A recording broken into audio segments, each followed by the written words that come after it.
some technical guys are saying, oh, we go down to a penny. I don't think we go down to a penny. At worst, I think we do another little flash crash, like in a worst case, and we go down to like maybe 2.5 cents where that last dip was. At that point, I'm not going to overly be concerned because you're still getting a good deal. You're getting HEX at 3.5 cents, right? So, like, as long as you have a long-term outlook, doesn't matter. But I'm buying now. And I've bought quite a bit of dips. So this is where I'm buying. Whether it goes lower or not, I don't know. But like, I know a year, 2 years from now, that 3 cents per hex is going to be worth a lot more.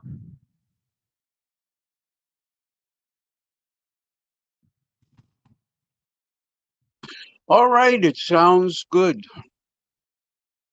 I am not a technical trader, by the way. I just try to buy dips where possible.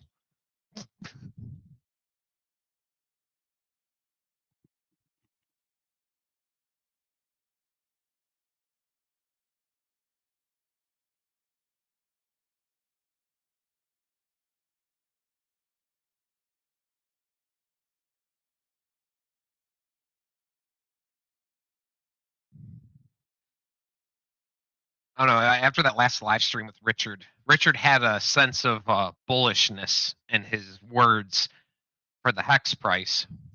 So I just remember when I was in the early days of hex. It was like last year, right before we pumped to 2.5 cents. I remember Richard saying like, because we were at like 1.5 cents or something, and Richard's like, looks like we might be going on a bull run kind of thing. And he's like, we may never come back to these prices. And there was only like, I think there was only like 20 or 30 of us in the chat that heard it.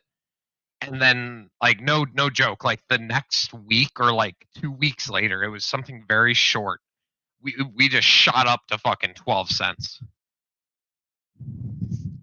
So after the last live stream, even if he's not 100% correct, dude, if if we go back to 10 cents, I think we're just undervalued right now. If we go back to 10 cents, that's a 3x from here. That's an easy 3x. So I'm not going. And then if you wait till 2 cents, it's a 4 or 5x. It's probably 2.5 cents. It's just like,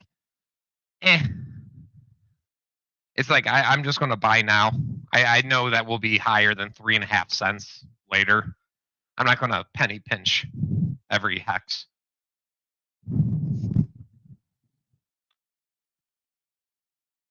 And I think if we did drop that low, I think a lot of the whales would just buy it up.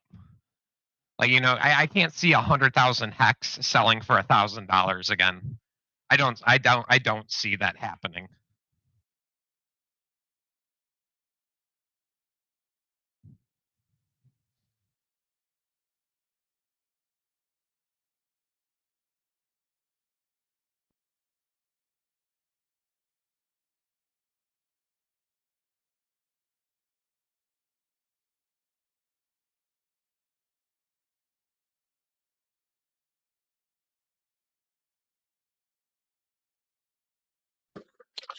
Doesn't matter if it hits 2.5 cents, 3.5 cents, all the same. Yeah, you can look at the percentages and be like, yeah, but if you would have bought the exact bottom, and it's like, bro, I ain't a technical trader. If I buy with, like I bought ETH, at like $200 or something. I bought a couple of them, and then like the bottom was 80. I still made sick ass returns. I didn't buy the exact bottom, but like, as long as you're close, you still make really good money.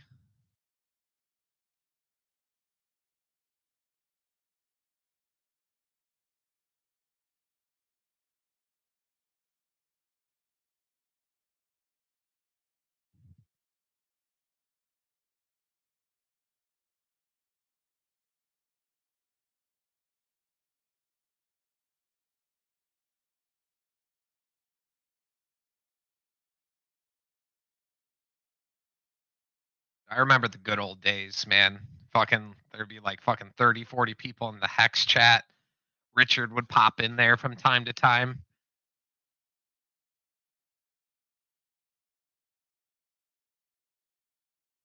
Now everybody's all involved with the new shiny stuff. No one cares about Hex. Yeah, that shit is so freaking sad. I mean, some of the people that I was considering as an asset for this channel, they went like full retard. I think that new shiny things is it's like a crypto thing, right? I'm not saying that Pulsechain sucks. I want to make sure I'm clear. Like I own some Pulse, I own some PulseX. I did Sacrifice. But like I think Hex is still better than both of them. Most people wouldn't agree with that, but like we already have a lot of layer ones, but it's just like we don't have any hexes out there. Like being able to earn trustless interest, it's going to be a big market moving forward, especially because everything's failing. What was it, BlockFi? They had a 1 billion with a B dollar evaluation. And then I think they just sold to FTX for 25 million with an M. It's like, whoa, whoa.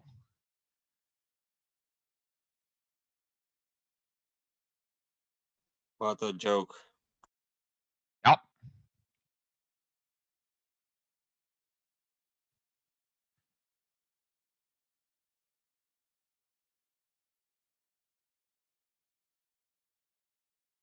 And then like the one thing I like about Pulse Chain is it seems like it's going to be a better option. I really hated this last bull run. It was really about like, oh look, we're a layer one. We can do 20 million transactions a second, but it's like you're not even decentralized at all in any sort, like on the consensus network or anything, and it's just like they just get shut down all the time. I think people are going to move away from that too. I don't know if Solana is going to come back and kick ass like everyone thinks.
And the other thing is that it seems like a lot of these airdrops seem to be going to hex holders too.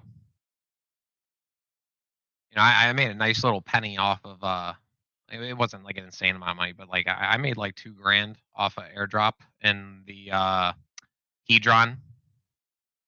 That was fucking nice. I think we're going to keep seeing people get airdrops in hex too.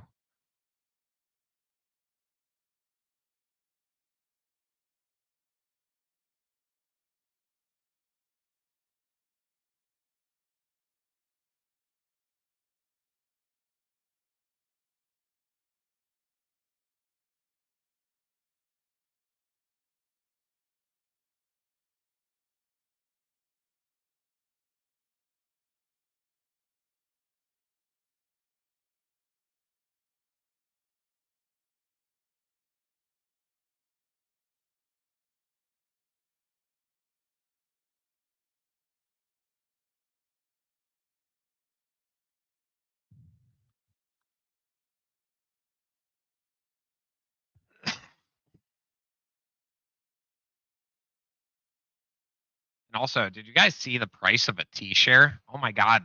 When I first got into hex, I think it was like 12 or 13,000 hex per share. Like, and now it's like 24,000, isn't it? I think it's like 24,000 hex per share. Even though the price of hex has dropped like astronomically, like the amount of hex that it takes to get that same amount of shares is like actually like retarded. And all the payouts are increasing. Ooh, that's fucking huge.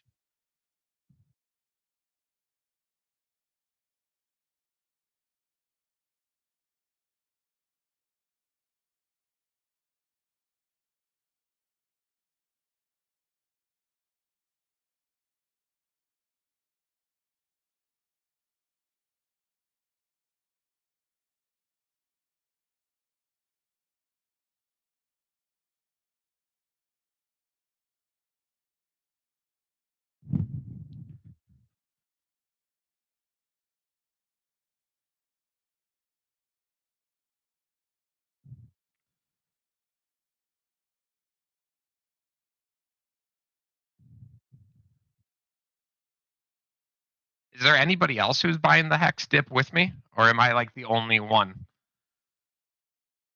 Or is everybody waiting? What was anyone else's strategy? No, I just bought the other day. Oh, nice. Yeah, I bought. It was like 3.7 cents or something. You know, like a 0.2 cent difference between like then and today. It's like whatever. I always have a long term outlook. Like I buy this stuff and I'm like, I could hold this for 2 or 3 years.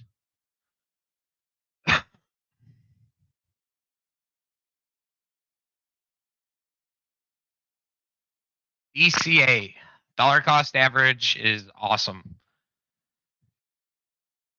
Depending on when you start. I did read a Reddit where somebody put like $1 million in dollar cost average and he was still down. But like, you know, if we go to 10 cents or whatever, he was going to be more than even. So 10 cents is very easy. With low liquidity, 10 cents is very, very easy.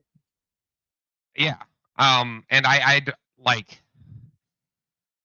really think that there's less people willing to sell at these levels, like up till 10 cents. So like, I mean, dude, if Richard came out and said Pulsechain's launching next month or something, dude, we'd have 100% return in a day. You know, we'd shoot from 3 to 6 cents, no problem. So seems like there's a nasty ass buy wall at 3 cents. It doesn't like I've seen millions and millions of hex being sold right into that buy wall, and it just stays there. It's like the great wall of hex, I guess. So we'll see what happens. My buddy, he bought when I did, back when we were at like 2 cents, last before the bull run happened, and he's buying in too. So like everyone's all my buddies are pretty much putting in money at these levels. So I think this is the best time. I think Richard said in his last live stream that he would recommend. He just recommended to one of his good friends to buy hex at like 3.5 cents.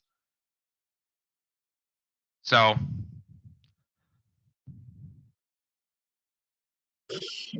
Mike, have you been on this chat for a long time? Because this is the first time I'm hearing you. I'm definitely have been in these chats many of hours over. I haven't been recently. I've been focusing on my business. But we're slowing down a little bit, so that's why I'm here. And it's hard to talk hex when you're in a bear market, right? Like it's hard. It's rough. But I'm now returning. The legend Mike is returning because I believe the bull run is going to happen soon-ish, kind of. You heard it Isn't here funny? first. Isn't funny how sentiments works against intelligence? I mean, exactly when is the moment to buy, everyone is affected more by the sentiments than by intelligence. True. And like, I'll be real. Like, I really had the opinion where everyone was so involved with the new shiny thing. Like Pulse and PulseX and stuff, they're cool.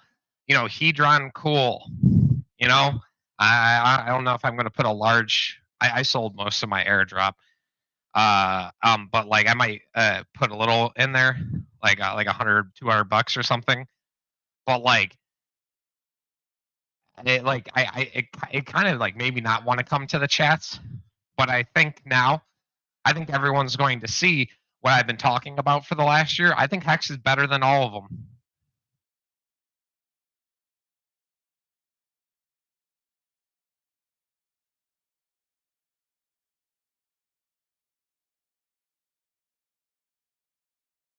Judge me.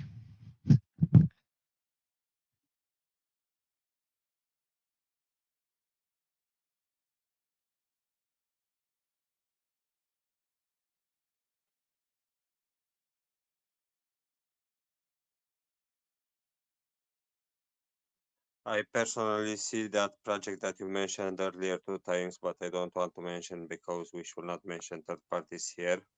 I see it actually like a problem for Hex because it's too entangled with Hex, and in case something goes wrong with that contract, Hex might took also a hit because of it. So I hope I'm not true. I'm sorry, what were you saying? I didn't understand what you were saying. I'm saying you mentioned earlier a project. I don't want to mention it because we should not mention third parties. The one that you Oh got yeah, an that was airdrop. third party. My bad. My bad. Yeah, yeah. Okay. I think that contract might be a problem for Hex at some point in the future because it's not battle tested. It they didn't have the resources Richard when they build a contract, and in case something goes wrong with that contract, Hex might also be affected. Mm, I think only the users who used it would be affected. I don't think Hex would. I see some ways how Hex will also be affected. I'm not a blockchain engineer by any means, but from what I understand, it's just a layer on top. So you can like interact with the Hex contract through theirs, right? So like I don't think that like even if something went wrong with that project, um like it wouldn't affect Hex unless you are a user who used that protocol to interact with Hex, right? So it might affect you on an individual level, but like if you know the one that starts with an H, like I don't believe it's going to it has any possibility of fucking up Hex's base layer at all. I think Richard would say that as well. I think if Richard was here, he'd be like, yeah, obviously, because it's a different layer, like, you know, because you're interacting with it would affect you if you went through that system to to go through it, but like it wouldn't affect everybody. It won't affect it at a layer 1 or 2 level. I'm talking about it will affect the narrative of Hex, the opinion of people, and the price. Because are you saying like if it fails, kind of thing, or it has a bug or an exploit in Yep, the contract? yep, yep, And, yep. but that only affects hexes if that gets very popular, like if we have to say it, if Hedron gets very popular. But I don't think Hedron's going to be popular. I don't think people are going to use it. Please don't mention it. Please don't Yeah, mention yeah, it. yeah. Well, just because we're trying, I have to say it. But just like I don't think people are going to use it because who? I don't think you need to. I don't think it's going to affect hex at the base level, like at all. I think if you're a user who used that protocol, right? Like, and then something happens, then yeah, your funds are at risk.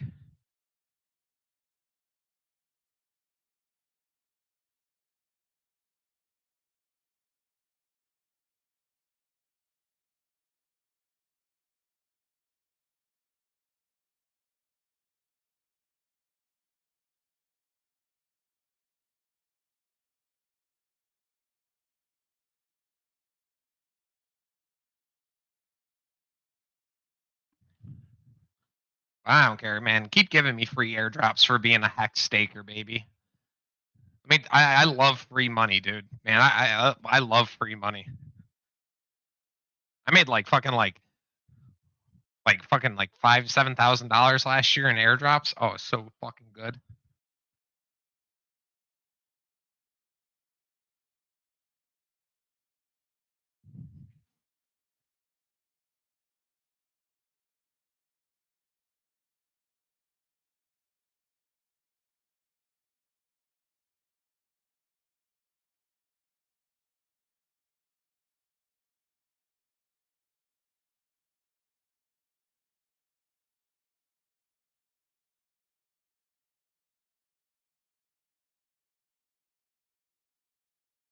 Yeah, I was looking at all the other projects. Like, there's a few other things that I like in crypto. Not too many things, but like I keep looking at everything else, and I'm just like, nah. I think everything else is going to drop way farther. like a lot of things. Like, dude, we could see like another 75% down for a lot of the market, I think. I think the same. And you know, whether it's a good project or not, like it sucks is like everything is so correlated to everything that like you just gotta wait. So I'm just only buying Hex right now. There's nothing else that's worth my. I think like I think there's just like possible return on investment.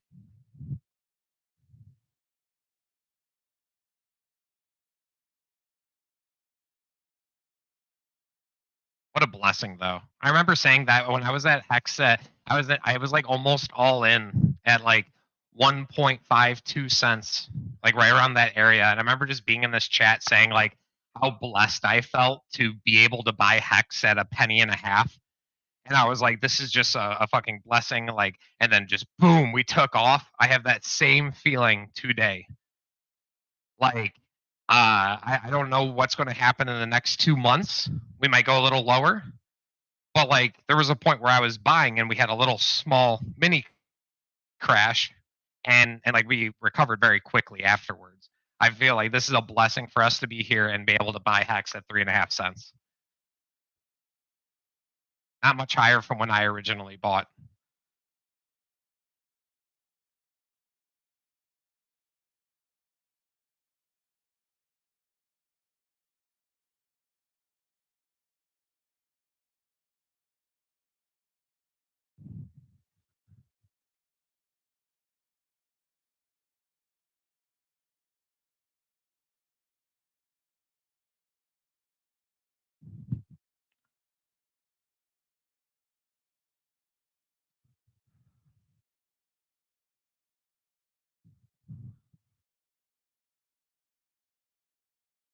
Oh look, we're back up to 3.7 cents. 3.69. There we go.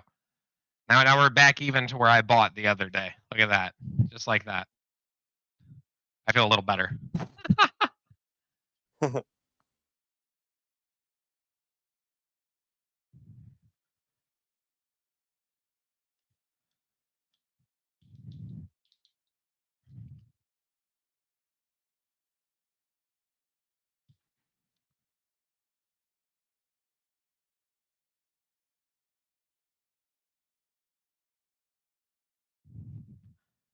You know, and there's another chance where it's like, you know, if you guys think about it, so like think of all the Bitcoin that have just been stolen over the years, right?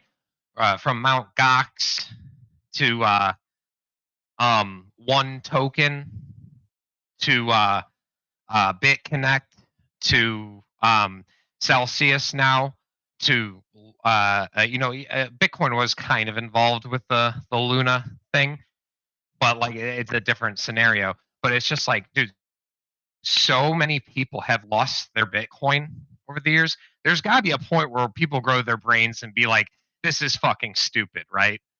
But it's too big of a business. Like, dude, people have to be coming to Hex. It has to happen at some point. Richard's still growing in followers. I mean, dude, he was at a Korn concert like the other day, I think it was. And then it's just like you have more and more celebrities talking to him. Dude, he's making airwaves, man.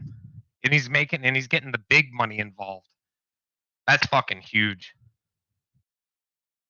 Indeed, indeed.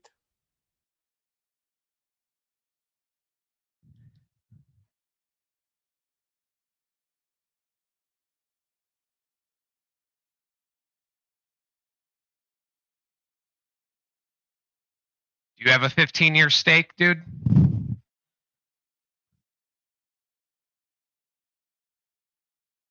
Adrian, you long-term staker? No, I'm like Oh, 95% in Pulse and PulseX. Yeah, I'm the opposite, dude. I have less than 5% of my holdings in those two. The I think thing is, long-term stakes are going to be worth a lot of money down the road. I totally agree with you, and I want to buy a lot of X, but the thing is, I came to in the community exactly before the Pulse sacrifice, so I've put everything I could in that sacrifice. Then I've gathered a bit more, and then PulseX came, and I put as much as I could do in that one. But of course, I want a lot of hex. Yeah, I got like a set. Well, because my first stake ended, it now makes my length a little longer. But I think I have like almost a 7 or 7.5 average stake length across all my shit. So Nice.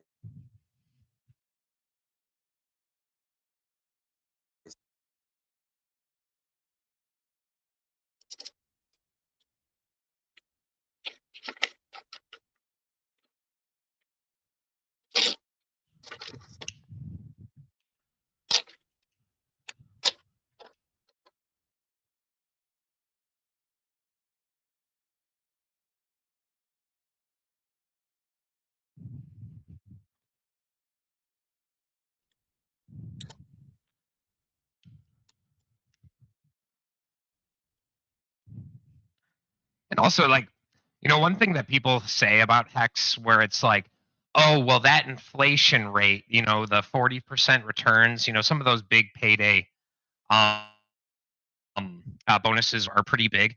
Dude, you can look at the Hex whale bot on Twitter. Man, dude, you know how many, dude, like people break their stakes left and fucking right. Like literally just breaking their stakes, killing their bonuses and shit like that. Like if you end up big payday bonus even a day early, dude, you get nuked. You get like completely fucked. You lose everything in your bonus. I just see like endless amounts of end stakes. I think a lot of that inflation is just always going to be put towards a future date because there's always going to be people who break their promises, right? I think that the inflation rate is going to be even lower than 3% on average per year. I think it's like half that because of the length of the stakes right now. So even it's 3.69, the real inflation rate at the point at this moment is like 1.5 or something. But don't quote me. Yeah. Yeah, I would agree with that. Like, there's just so many stakes that get broken, and like, when you have high price appreciation, I've seen multi-million hex stakes being broken, and they lose 3 million hex in interest, and then it just gets spread out, and it gets like extended farther because more and more people keep doing 15-year stakes.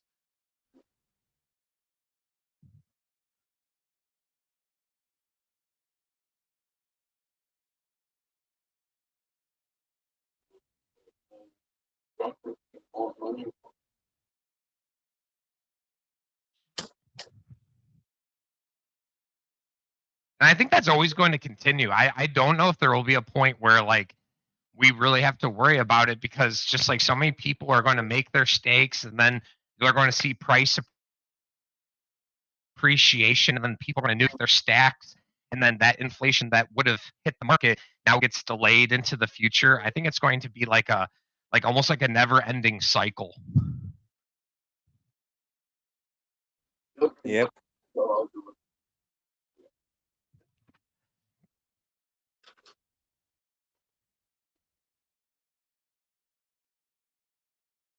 Mr. Jigs, you have a hot mic, just so you know.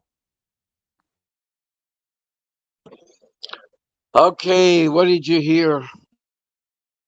Nothing, but Nothing.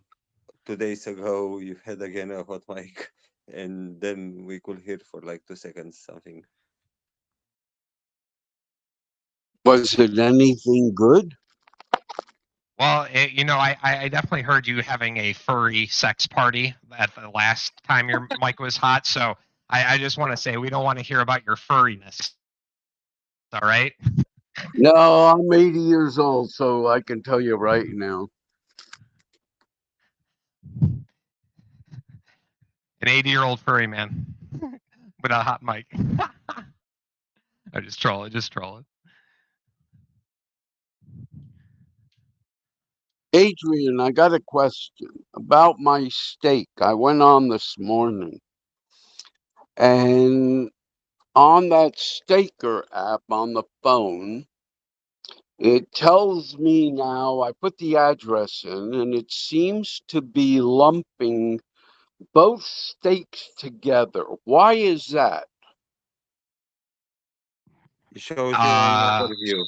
I think I never use the HEXradio app. I am using that website that I've told you yesterday. So Stake is Yeah, it I under meant the I same went on to that, address? but that's wrong. It doesn't tell me the right amount. I don't get it. So wait, is it under the same wallet? Like, are both of the stakes under the same wallet? Yes, it has. All right. So if it's under both, like, so it shows you're combined, but you can go into the stakes section. There's like a stakes section, and then it will show you like which, Oh, you like, what? so it shows you're combined on the front page, but then if you click like the stakes page, I haven't checked it in a Yeah. while, but like there's another page where you can go into, and then it'll show your individual stakes for that wallet or all the wallets that are Yeah, but under your I account. okay, I go to stake, right? Now it says upcoming 2. Then it gives the total. Yep. From there, where do you go to get the first stake? It only combined the 2 together. Now you go to the bottom of the page, due in 1,749 days, and one due in 27, 3 years from now. And then they put an average. So I don't understand how to read this thing. So I staked the other day. The amount is right on my phone, but when I did the report, it was off by thousands and thousands of hex. But on the phone, it's correct. So that's where I'm confused. Like it was off on the hex.com website? Yes. Like go.hex.com? No, wait, I'll tell you the website just a Yes, he minute. made a stake through go.hex.com. I Yeah, see that him. hex, yeah, that one, yeah. Through Stake HEX today to check. I put the address in, and it came up all crazy. Let me tell you what it says. So, like, let me shut my air conditioner. Mr. Jigs, on stake hex.today, you have some buttons at the top, and those buttons they can show you the projected yield and I always shut the the air actual yield, and it can be expressed in hex or in US dollars. So you have to play around with Wait, those buttons. I didn't hear what you were saying, Adrian. I was saying that on that stake hex that today website, you have some buttons at the top, and you have to play a bit with those buttons because it can show you your current yield or the projected yield, and it can be expressed in hex or it can be expressed in US dollars, and it can group the stakes by years or by months or by individual. So you have to play around with those buttons until you learn the website. Oh, okay.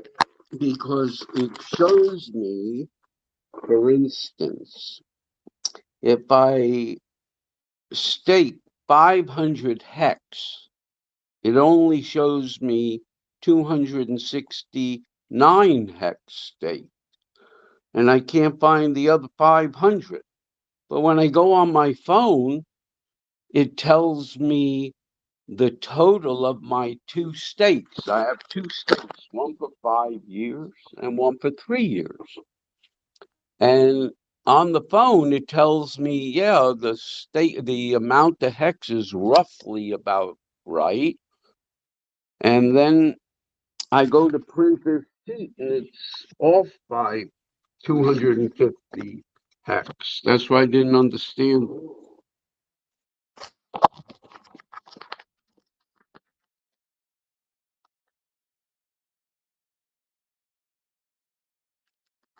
I don't know what problem you're having, to be frank. Every time I've done a stake, everything shows up right on both ends. So, Where? What site? well, between go.hex.com and then the actual Staker app. I use Staker app to monitor my stakes. So I don't really use it as an open wallet, but I use it to monitor my stakes.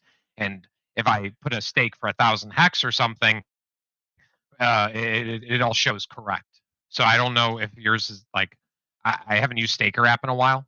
I don't monitor my individual funds that much. Just because it's staked, right? Like I still have the keys and shit. So it's like, give me that website slow. go.hex.com.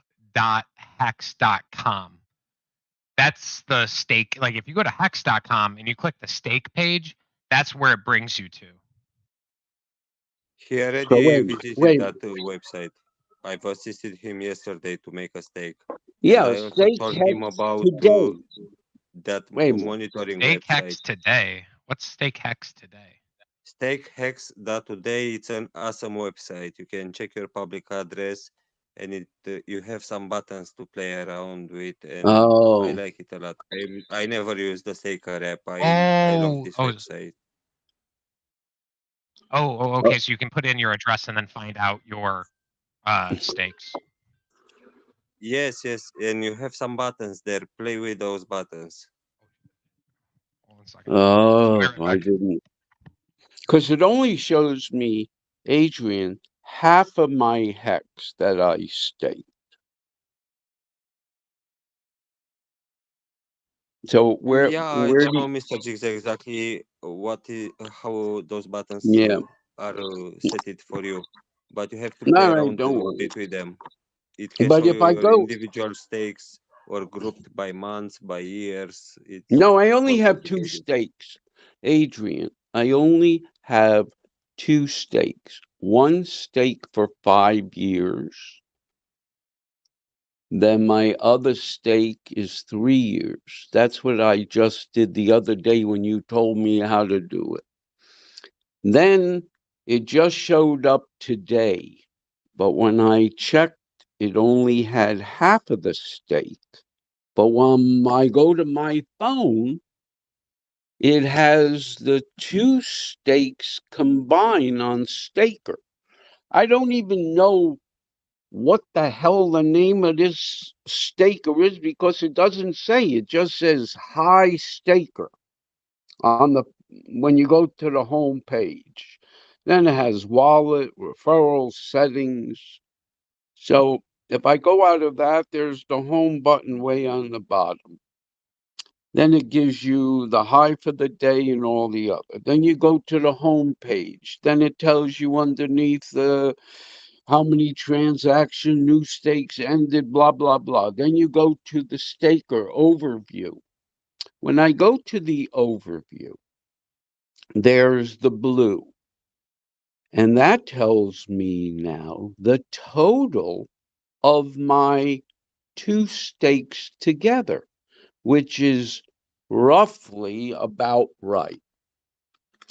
Yeah, Then as Mike said, look for the button named stakes, and I you'll see them did. individually. I did. Now I go to stake.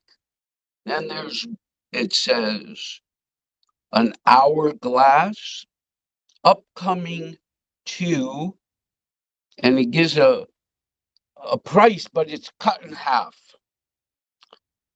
Then where do I go from there? You hit it, I get my ID for 500. Oh, wow. So that one's correct. 500. Okay. Oh.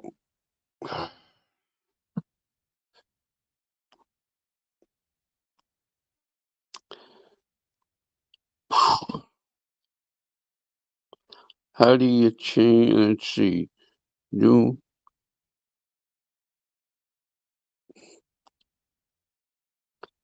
So you have to keep changing. How do you change that? Well, anyway, that's it. Okay. I'll get used to it some year. But you don't go to gohex.com and you ever use that one? That one you'll use with your wallet, so you have to connect your wallet in order to see. With the Staker app and with Stake HEX today, you can just copy paste your public address. Mm. All right, sorry to keep bothering you about the same thing, but all Don't right, as worry. long as it's all good, that's all that counts. And then it tells me on my, let's see, overview. One more question. What is the round circle with the number in it? On Staker app, Yeah, there's the total. Then it tells you in the blue box total amount plus your hex. Below that, how much you accrued. To the right of that is a round circle with a number in it. What does that number represent? Mike, you tell him I've never used Staker app. Okay, but,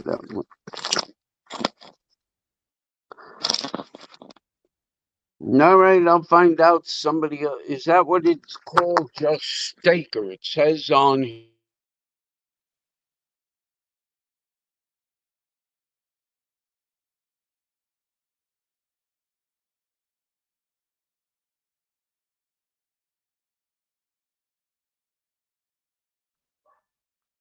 Mr. Jigs, your voice kinda got stopped while talking, but yes, the name of the app is Staker app from what I know. What? The name of the app is Staker app or something like this. Mm-hmm. All right. You want.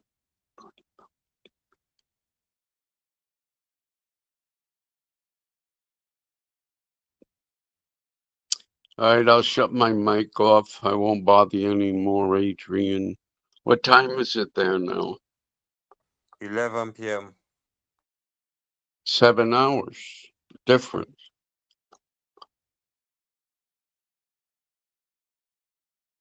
How far are you from Turkey? Istanbul. Uh, I don't know in kilometers, but it's I don't know. I don't know what number to say to be honest. I'll have to check. Wait a second. Hey, don't bother, because to go to there, you have to fly to Istanbul, Istanbul to Romania.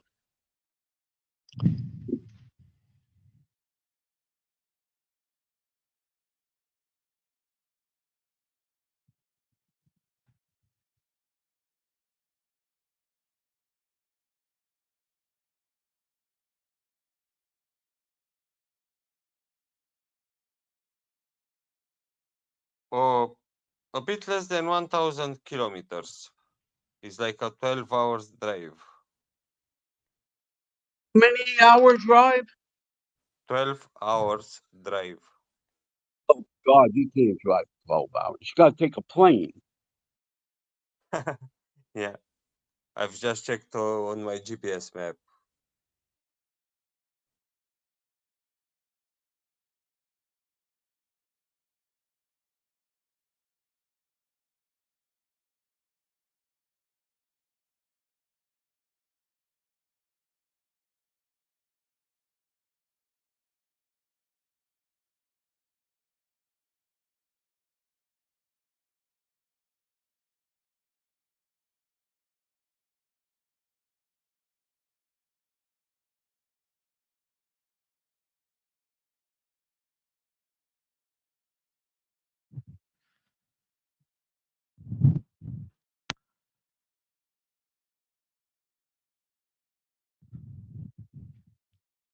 Funnily enough, there are places in Romania that it will take me more to drive there than to drive to Istanbul.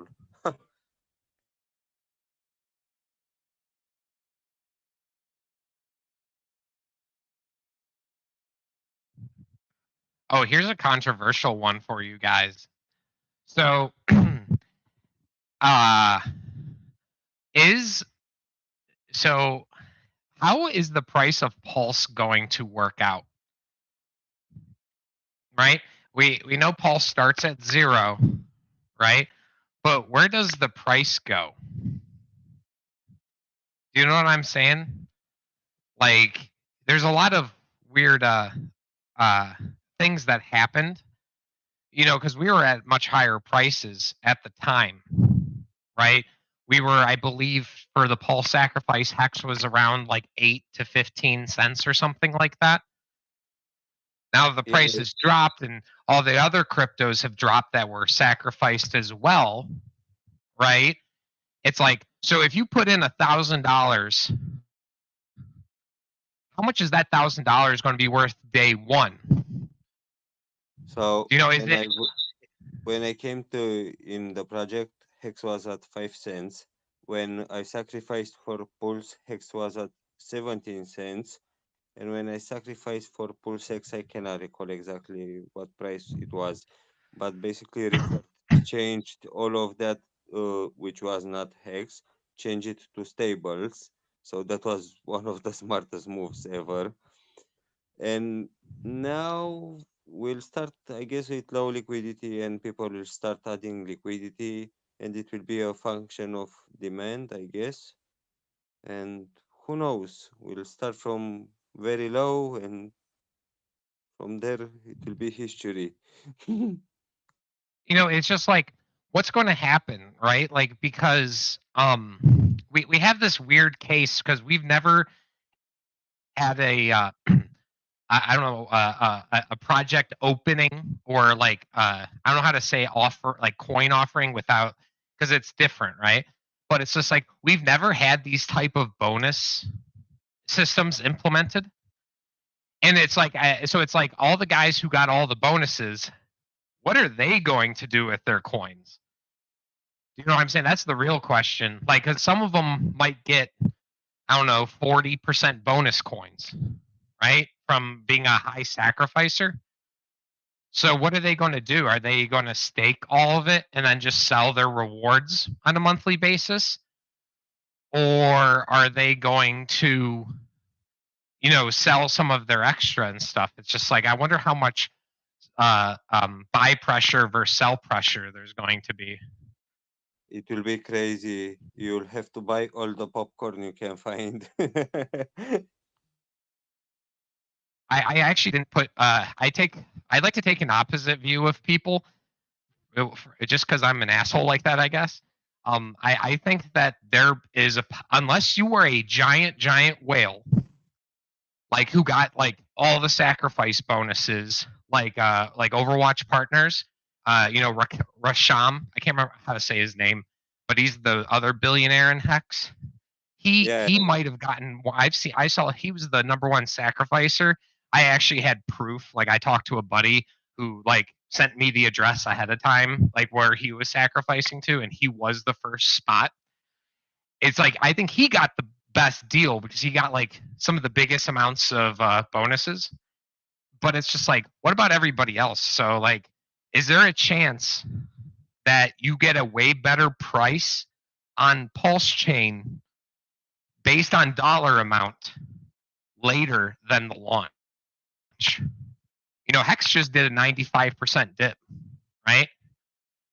And some of the Hex in this ecosystem can't get sold, period, right? But all of Pulse can be sold at any time. So it's just like, will there be a point where there's a better price on Pulse? Or was the sacrifice the best price? the thing is, even if it will be at some point, the liquidity to sustain that low price, it will be very little because of the buying pressure.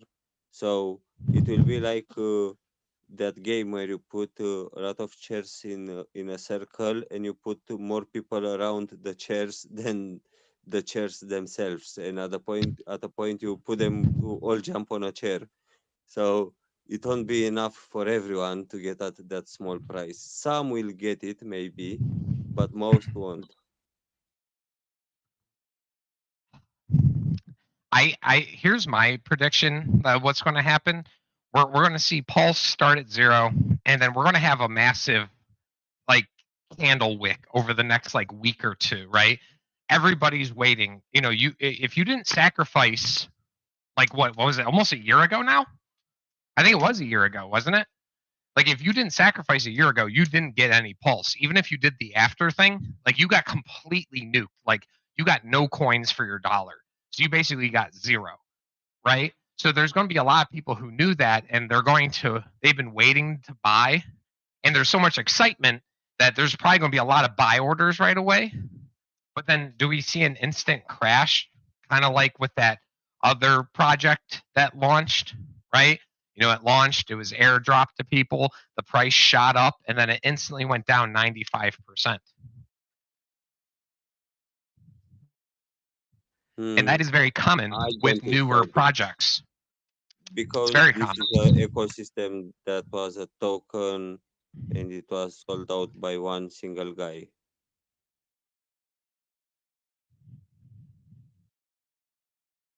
Wait, what do you mean it was sold out by one single guy? If you are referring to the H project, the price Oh, was okay. dropped by one single guy.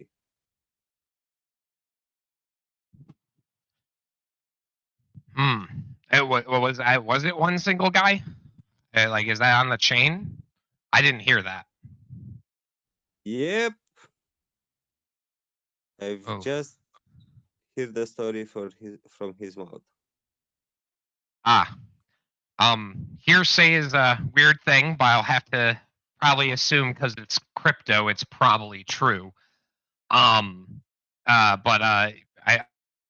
mean, yeah, but like not only for that, but it's happened with so many other projects as well. You know, that initial run and crash. I'm not going to say it's going to die, but it's like, is there a chance that you get a way better price if you didn't sacrifice at some point? Or was the sacrifice the absolute bottom bare minimum, that best price, no matter who you were, what day you sacrificed, that was like the best price? Well, if you think about it for the sacrificers that are getting the pulse,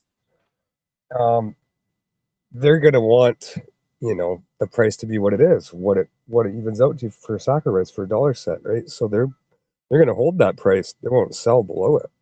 Bullshit. People sell for a loss all the time in crypto. That's like literally like the whole reason like crypto makes such big gains is because people sell for a loss all the time. Yeah, but and they sell at the wrong time. That's true. That is true. Yeah, that is true.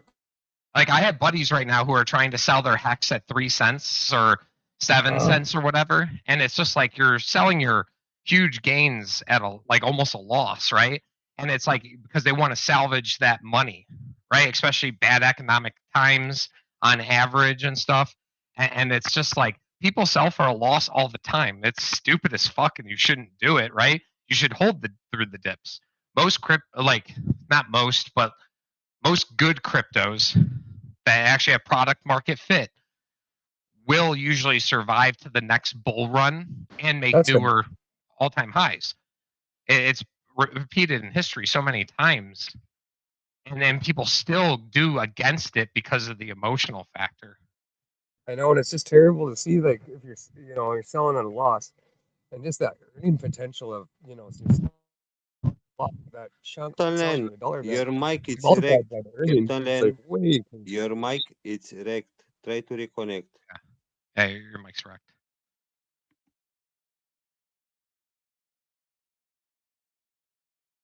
Now, Richard set it up where I believe when he was talking in the early days of the sacrifice, he wanted to make a system where, like, the original people who put in money, like, you got the best deal, right? And like that's what he was trying to do, but like I just call into question. It's just like, if you put in $1,000 into the Pulse chain, will it still be worth 1,000? Well, like it probably won't, right? It might be more or less. But it's just like which one?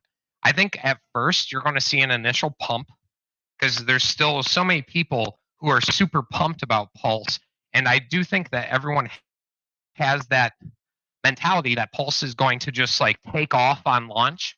And I think there's going to be some truth to it, but then you're going to have people who double their money, triple their money, and they sell down the price, right? And some of them got big bonuses for that. So they sell down the price. Well, then what happens? Like market sentiment kind of gets crappy, and then like people sell farther. I'm not trying to like say that I'm right, or like I'm just trying to look at it. I'm buying the dip, right? Like I hope I'm right, because then I get to buy a ton of Pulse for pennies on the dollar. That's what I'm hoping for.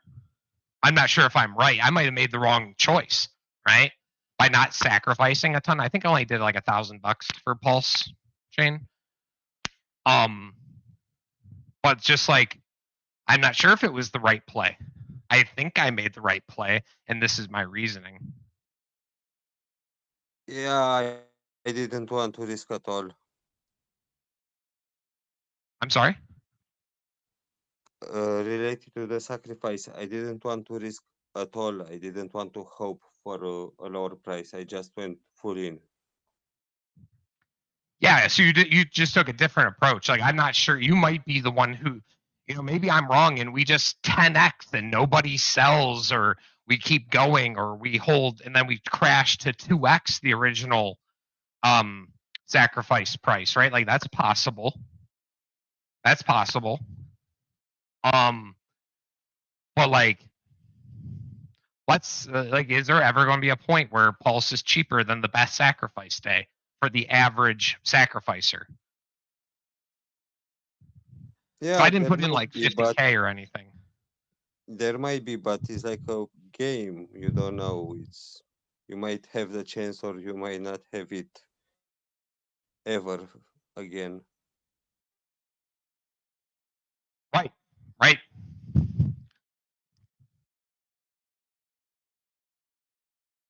I don't know. I'm just a person, like, I see a chart and I'm like, when it starts, when it goes to like 60, 70% off, that's when I start like looking at it. And then like as soon as I see like an 80% dip, that's on a good project, like that's when I start buying in. So my ideas is on the first like 80, 90% dip of Pulse, whenever it does happen, and even if it is 3 times higher than what I would have gotten if I would have just done more in the original sacrifice phase, like that's fine too, right? So that's my plan.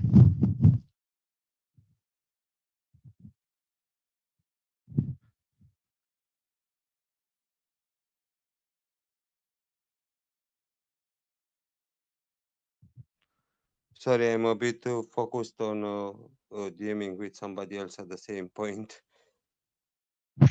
All good. I was thinking about doing some games myself.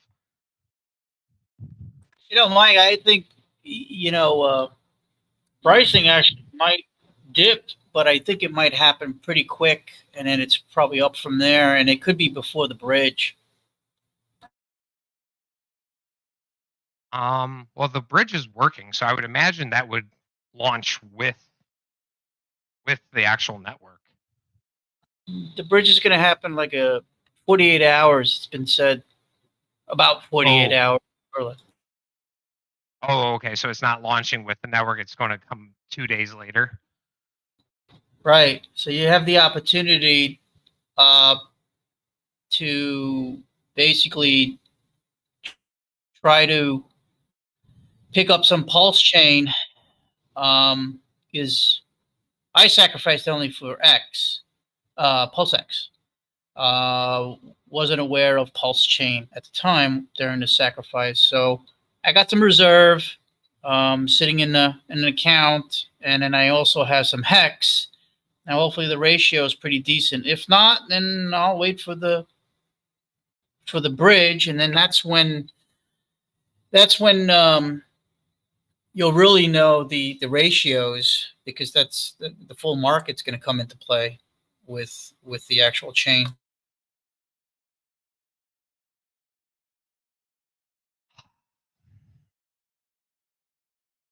I don't know. We never really seen something like this. But like all I know is it's crypto, and there will be a point whether it's higher or lower than the original sacrifice phase where there's like an 80 or 90% dip probably. So Well, that's what I stand. You're saying on that one. but Mike, you're saying 80-90% of your initial sacrifice phase, and I think No. I'm saying the first 80 or 90% dip from the top. So if we shoot up 10x, right, a 90% dip would go back to original sacrifice phase pricing, right? But let's say we only do a 4x and then we have like an 80-90% dip. Well, then all of a sudden we are lower than the original sacrifice phase. So that's my thinking here. So from the top. So it depends on where you start and everything like that. anything is possible, and I think that might just be possible. What are the ratios, or statistically, we just don't know. I guess it all depends on the market. Right. Also, it's also the crypto market itself, right? And right now, nothing is in favor. With the market seeing a lot of things dropping off, and I think there's going to be a lot more dropping off of some tokens and stables. I think stable ETH could touch $500, dude. I actually think that ETH might touch 500 or something. I don't we hit 900 or 850, just like a few weeks ago. Oh yeah, we definitely I think have room to fall. I think actually Richard even mentioned, I think he was saying around 10 or 11,000 on Bitcoin itself. I don't think he's ever mentioned anything about Ethereum. No, yes. There's some there's some traders out there that cover Bitcoin, and some say 10,000, but I don't know if that's going to pan out. I think it is. I think Richard's 100% right. We go lower than 20K. Dude, 150,000 Bitcoin are coming to hit the market. And I believe I just read recently it was like 50 or 70,000 Bitcoin from another exchange hack. Was it Bitfinex or something? Like all of those coins are coming back to the users. That's like a couple $1 billion worth of sell pressure.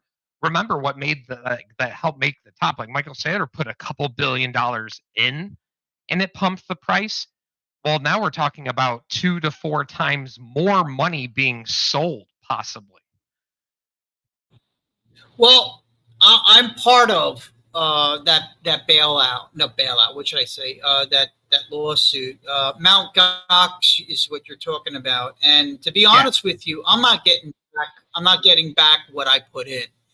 It's horrible what they've decided. I'm getting back the market price at the point when Mount Gox went down.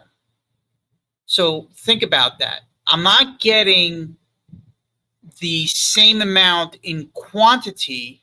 I'm getting the same amount in value at the time in dollars. So let's say you had five. I don't know the full circumstance, but for just pity me, let's say that you were a Mount Gox person like yourself. You had 5 Bitcoin at $200 a piece. Mount Gox goes down, and then each Bitcoin is worth $100. So are you only getting $500 back in cash, or what? Well, you have a choice. When the time comes, you'll have a choice. But yes, so I'm listen. I didn't invest much. It was basically, I think it was 2008. I mean, it was really, really early at the time, and it was. And I didn't put much in there. And I had to go to Western Union, which I never did before, to transfer money to Mount Gox, which was the weirdest thing I've ever did. And at that time, I think a Bitcoin was 120, a little over $100. And I didn't even buy 1 Bitcoin at the time because it was all new to me at the time. But, listen, it was almost 1 Bitcoin that I had, but I'm not even getting 15th of a Bitcoin. I'm getting 1.44 of a Bitcoin. Would you believe that? So can you imagine all the other... Hold on. So you had about 1 Bitcoin in there that was worth about $120, right? And Yeah. now how much Bitcoin are you getting? Or dollar amount? Dollar amount I won't know, but I'm getting back 0.1446 of a Bitcoin. Oh, so you're getting so you're only getting 15% of the original Bitcoin? Correct, because Basically. because when Mount Gox went under, it basically was below. I guess it was at the time it was below the value. So where are the rest of those Bitcoin going? Can I ask? Like, what the fuck? I thought that from what I understood is there's some like Japanese intermediary that was holding the 150,000 Bitcoin or whatever, and it's so it's like they only had 15%. Where are the rest of the Bitcoin at? Or are they quote unquote stolen?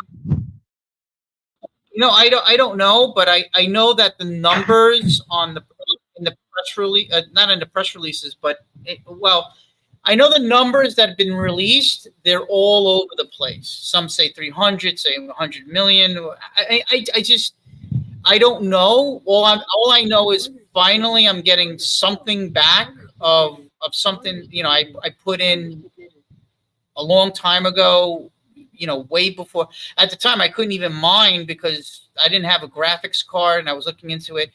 But right after that, I purchased a small miner that took a year to get to me. I don't know if any of you guys remember Butterfly Labs, I think it was called. It was one of the first ASIC miners, and it took like almost a year to get to me.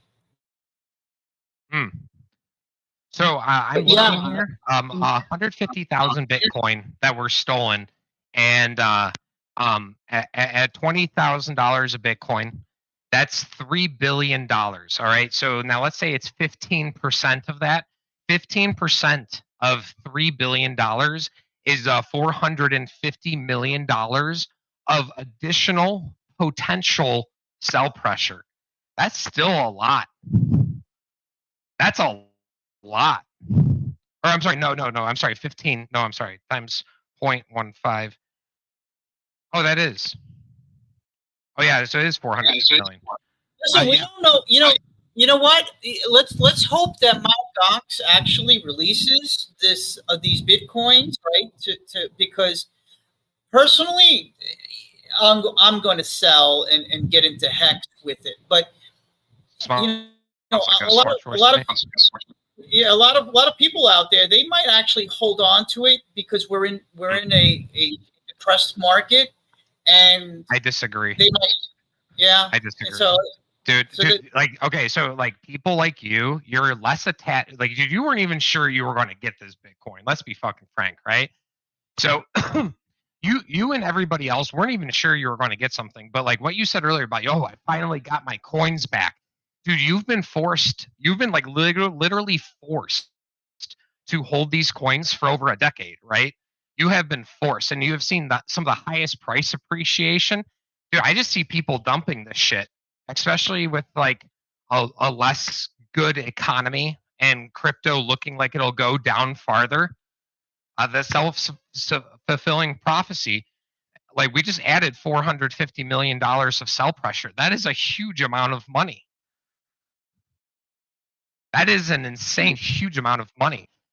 Like you need to have $450 million of buy pressure in order to like keep the market at the same price, right? Or let's say half the people sell, which I think it's going to be more than half decide to sell. But like, let's assume, $225 million of sell pressure all at once. That's going to dip the market just because people know about it, right? And then traders know, and then they start selling. Like, and if we start dipping, more people start selling. I easily see 10K Bitcoin. Maybe just discussing this, but I mean, I'm hoping that it doesn't get a lot of sales, right off the bat. I think they're gonna slowly start divvying out the coin, but it still will be sell pressure, as you're saying. Whether you The thing is one way or another, it's sell pressure. It doesn't matter, right? Like even if they give it all at once, it'll be a massive crash. But if they do a little bit over time, that's still added sell pressure. It's probably still going to lower the price of Bitcoin. And maybe some technical traders look at that and they go, I'm not going to buy until after they're done giving Mt. Gox coins away, or a couple months afterwards. I mean, if I don't know much about trading, but I would imagine that kind of technical, or that kind of, fundamental information definitely crosses your mind. Listen, this is money. I mean, it wasn't much, right? So this is money. I'm just upset that I'm not getting my full quantity, and I think it's unfair of the actual Bitcoin that I purchased. I almost had 1 Bitcoin, right? Right. It ain't much compared to a lot of other people that purchase. I could have purchased like a couple $1,000s of the stuff, and I could have had a couple of Bitcoins. But it's rotten that they're only offering the way they're handling it, But on the other hand, I'm looking to sell it just to get into the the Pulsechain and the HEX, the PHEX.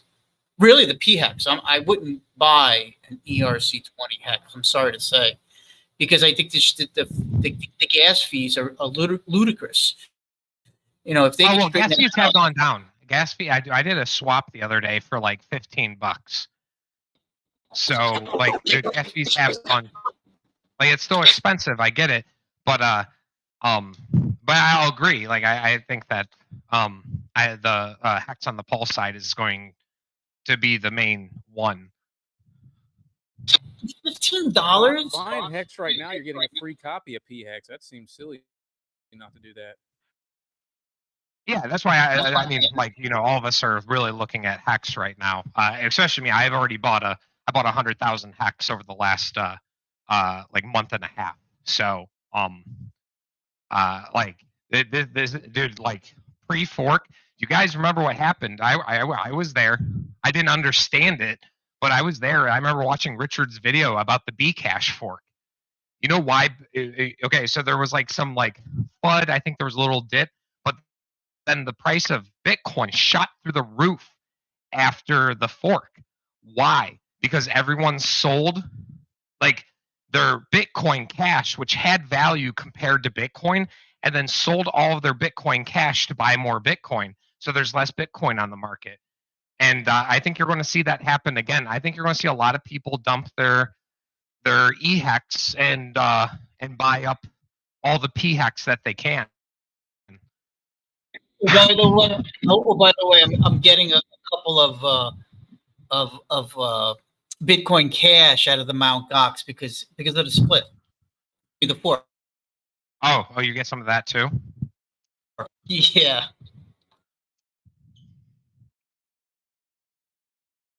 Were you in HEX?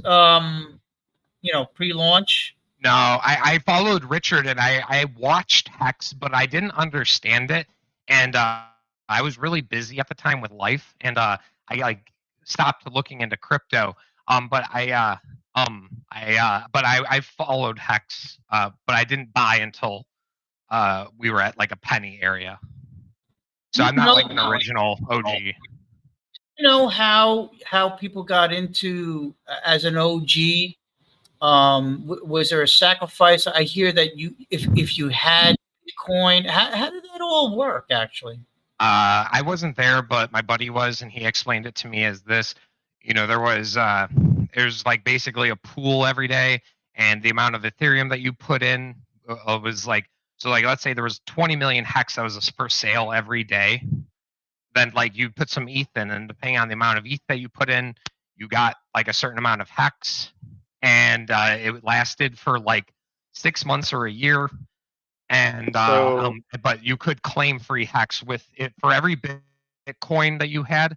You could claim 10,000 HEX, and it would auto stake for 1 year. So you would just sign a signature saying, "Hey, I own these Bitcoins in this, hardware wallet," and then it would give you 10,000 HEX and auto stake it for a year. Wow. And so basically, at the beginning of X, you could either free claim if you had BTC, like you said, and then you had one thing called the adoption amplifier, Yeah. where every day there would exist a pool of X, Yep.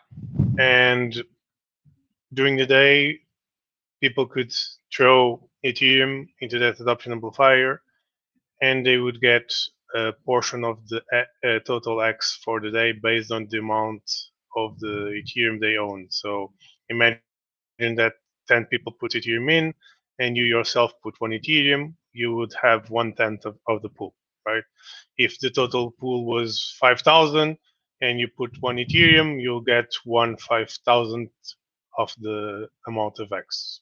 And that lasted for 351 days. So an entire year, which was the adoption phase. And at the end, you had the big payday, which basically released the rest of the X that wasn't free claimed by the Bitcoiners to the people that were staked. So during that first year, what year was that? Was that 2019? It started on the 4th of December 2019, the adoption amplifier. And the free claiming started on the year before, the day before. So that first year, what was HEX tradable on the market? Not during the available first days. Not during the first days. And when people look at X chart and they see a dip, what actually happens is, since on the first days a lot of people put Ethereum on that adoption amplifier, there was so much Ethereum in that when the X was splitted by the amount of Ethereum, the amount you would be able to get would be a lot lower than on the next days. And so the quote unquote price going down was not because people were selling, is that just that on the adoption amplifier, you could get more X per ETH you put in, because were less people putting Ethereum on those days. So the best day to do it would be the 33rd day, because it was a day where less Ethereum was put in on the daily buckets. So after a few weeks, it was tradable in some smaller exchanges. I heard that some people were basically selling it for 2 satoshis and buying at 1, trying to arbitrage the price. But other than that, there were no real markets then. So when do you think the actual price, because there is a price when it started to multiply rapidly, what do you think triggered that? January 5th.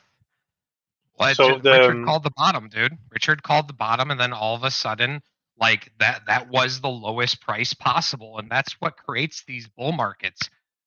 That like literally just the psychology of price going up, like that was the bottom, and then like it's like a self-fulfilling fulfilling prophecy, right? Like because like it starts going up, like that was the lowest price.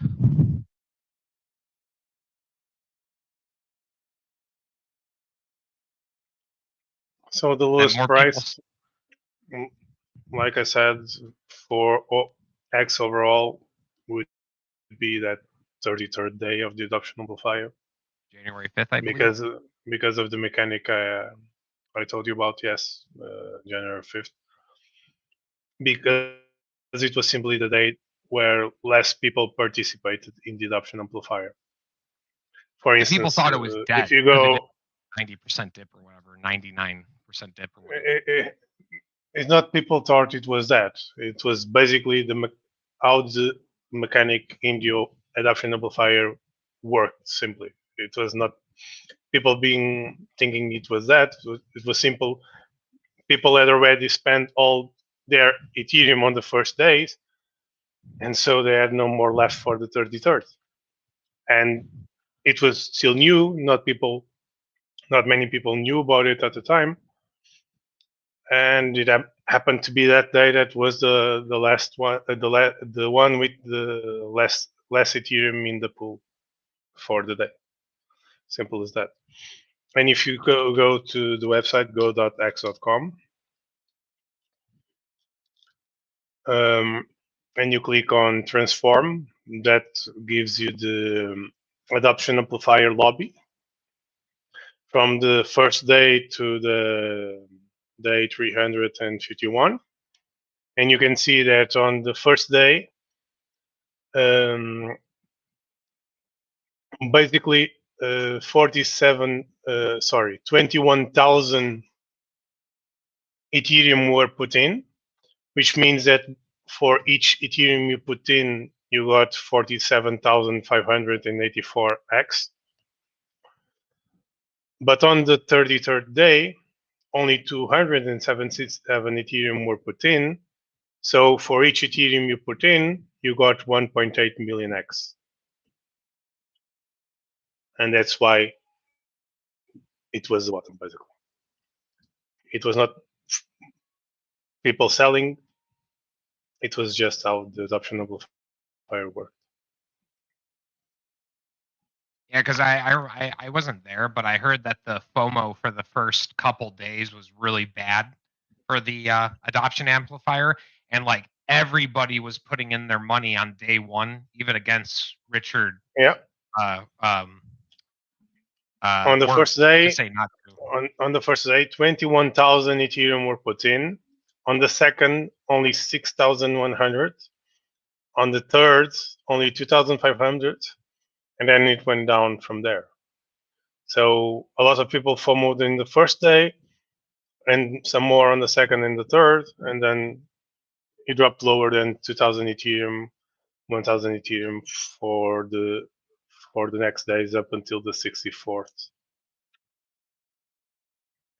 And then it started going up, down, up, down. Did Richard really the one who started the bull run here for the entire market? Like, was Richard the reason? Because wasn't that like right near the bottom of the Ethereum price?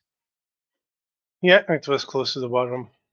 BTC dropped. BTC dropped still on after the first month or so, but then it went up from there.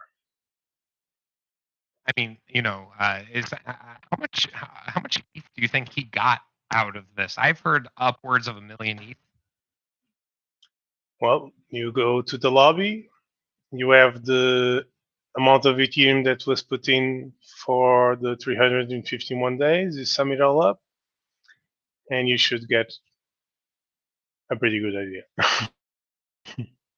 Of course, some of that Ethereum could have been recycled. Yeah. So again, that we do not know. yeah, but you can. I don't care that it was, people who complain that it was recycled, like, dude, none of that shit got sold on the market. So it's just like, I don't care. Like, I thought it was good. I'll be frank. Yeah, it doesn't matter. And the adoption amplifier was able to give this much X during the entire phase because there were very few people that actually free claimed with their BTC, less than 3%. And that's why there was a bunch of supply on the adoption amplifier for the entire duration, basically. Oh yeah, because it was like a formula or something based on the number of free claims and stuff, and the pool. Yeah, so if more Bitcoiners free claimed, then the AA buckets would have less and less BTC every day, and the amount went down, but not significantly. So the second day was 513 million, and on the last day it was like 510 million. So it was a very small decrease every day. And that's why the amount of coins circulating every day would be a lot higher than the day before. So basically, during the entire adoption amplifier, you were having enormous amounts of inflation every day because new coins were just being minted. And that's why during the first year, there were a lot of drops because people would just claim a bunch of them. The inflation would be very high, and some people try to just trade with it.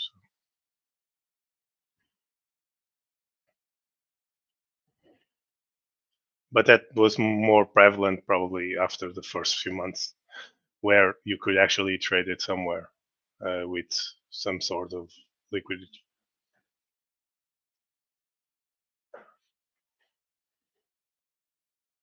You know, when you look back on the past of Hex from the OA, you know, I know it might be controversial to some, but like controversial doesn't mean bad.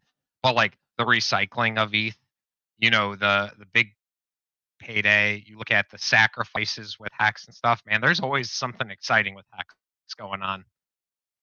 Like it always draws people in.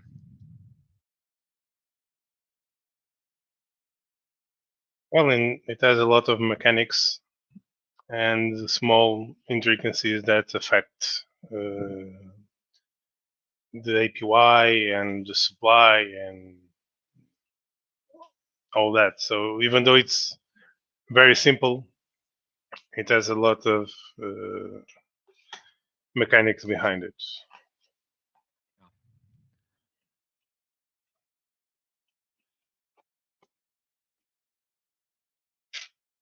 And I think that this last dip was a very important dip for us. This 90, what are we down 95%? Maybe a little more from the top. I think this dip was really important to us because I feel like when I was looking on Hex Whalebot on the Twitter, man, you saw a lot of emergency end stakes. You saw a lot of like within the next year or two, you saw a lot of people emergency end stake their shit and then just sell, right? So Yep. I think the next few years, I think the next like few years, we are just like in the clear because there isn't going to be as much inflation coming out because so many people just emergency end staked over the last 6 months, right? So like some of those big paydays, you know, I just saw another one. It was a 500,000 hex stake and it was due in another year. The guy completely nuked his stack. He only got 10% returns on a big payday and like got nuked 600,000 bucks. Like, and that would even fill out the stake, right? So it's just like all that inflation not even going to hit. I think this last dip just it got rid of the non-believers. Like I'm not breaking my stakes right now. I'm buying more liquid. So like that's my plan, but I don't think a lot of people have that plan. And I just think we're going to see some good price appreciation over the next few years.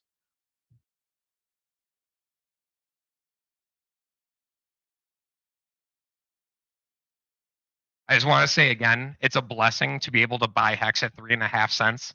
I'm so glad that I'm here again and I get to buy the dip. And all those emergency end stakes were good for the people that were staked, so their payouts increased. Oh, dude, my payouts are fucking gross, dude. It's like what 6.2 per share right now, average. When I first got into Hex, I think it was like 5.5.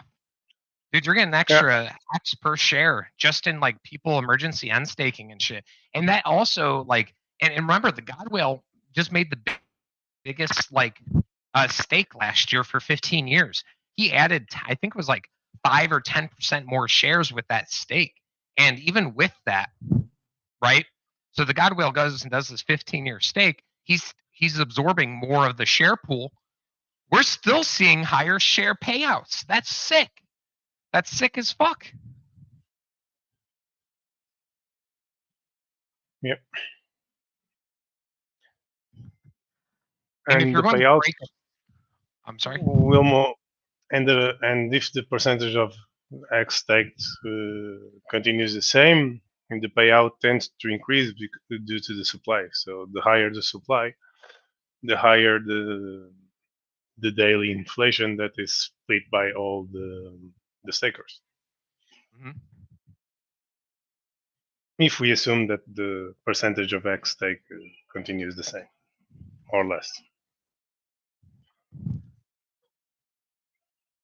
You know, it's astonishing that we have a 6-year average. Man, it's actually like kind of nuts to see all the 15-year stakes. Like I have a massive 15-year stake. Like it's fucking.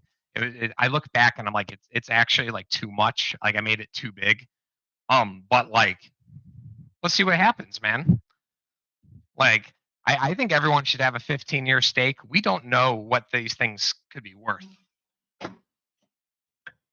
Yep. We really And don't know.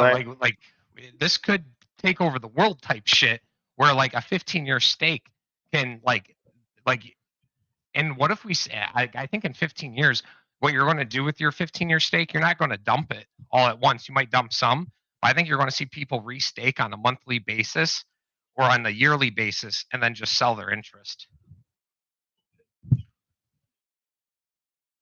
Especially if the laws stay the same, because it's like if your stake ends, you don't own capital gains on it until you sell now. I believe is I'm not a tax accountant, but like that's what well, I've heard. in my country, I don't even pay anything right now for crypto taxes, so Ooh, I lucky. don't mind if they say the same.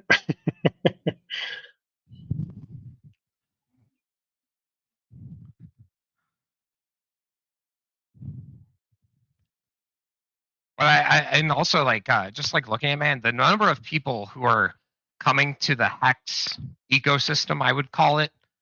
Um, you know, whether you're a Pulse maximalist or whatever, it's bringing people to this ecosystem, and um, it's just people want to make Hex, Pulse, Richard Hart products their like name, right? Like you know how there's a ton of Bitcoiners who are like Bitcoin only guys or ETH guys who are only ETH guys. You see a larger amount of people, I think, now moving towards Hex and Pulse and being like, yeah, dude, I'm basically a Richard Hart maximalist.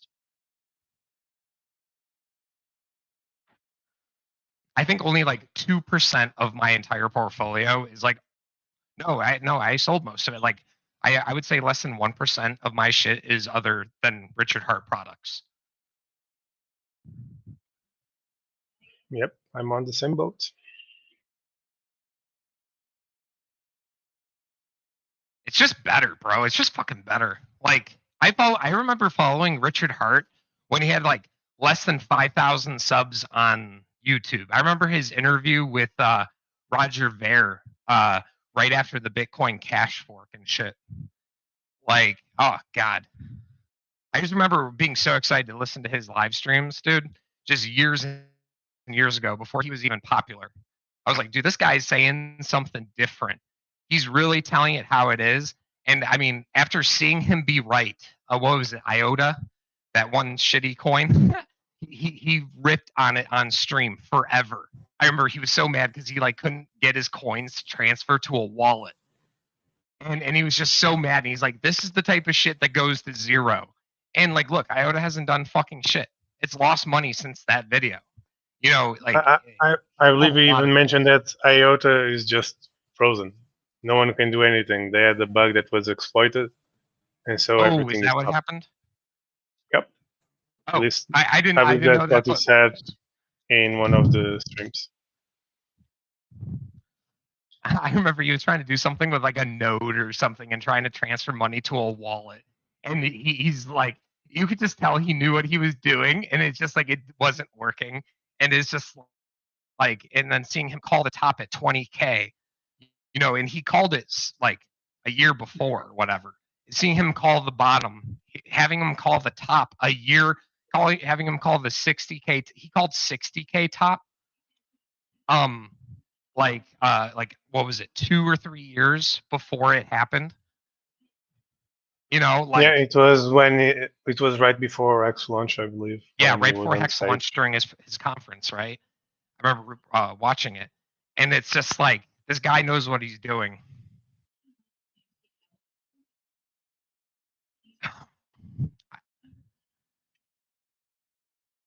I know Richard's playing the game. I'm not a fancy clothes person.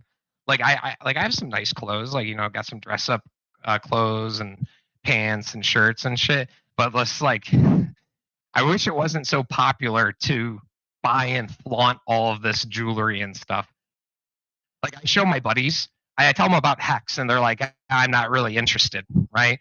And then I show like my employee, I got him to put $50 into Hex, and he says he's going to put $50 into Hex every month that he can. But the only way he was able to do it was after seeing Richard's like Instagram and seeing all of his watches and stuff. Like he was like, "Oh man, this dude's a fucking baller, man." And I'm like, "Well, yeah, he's probably 1% richest people in the world." And he goes, "Man, I think I want to get into this, man." And I'm like, wait. So I tell you about a world-changing technology with trustless interest that pays you, and the thing that like sells you is his watch collection. And he goes, "Yeah." And I'm just like, "Oh my god, it is working." Most people aren't logical thinkers, so it makes sense. Yep.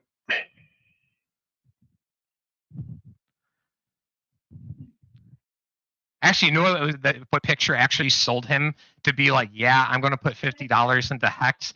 It was the $12,000, was it Louis Vuitton or Gucci Air Jordans that he just recently got? It was like last week, right? Like I showed that picture to my buddy and be like, yo, this is what Richard just bought. And then he's like, okay, I want to buy into Hex. And I was just like, what? I've been telling him about it for years. Like, bruh.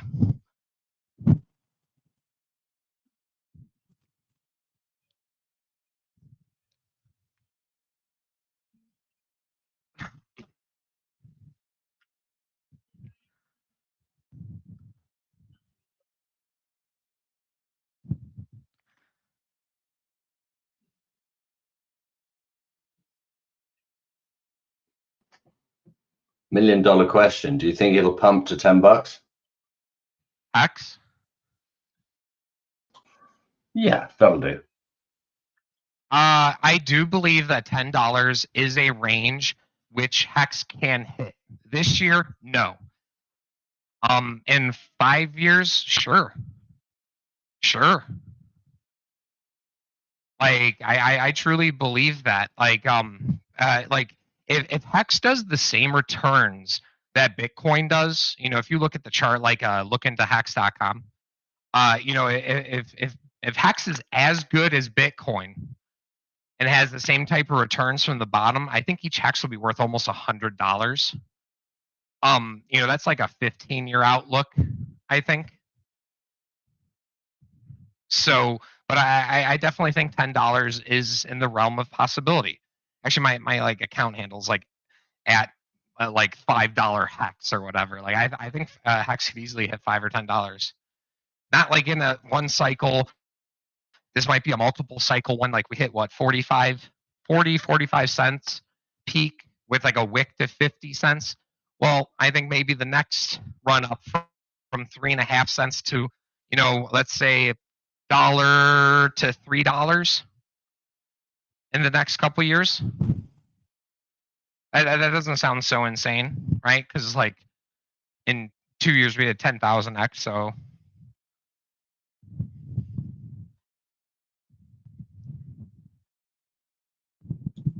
Right. And you're considering the sort of total in circulation, the demands, and the big yeah. question. So Hex is going to have some nasty dips, I think, along the way to $10. There might be another couple. There might be 2 more 90% dips, right? But like, I think the trajectory is looking upwards still.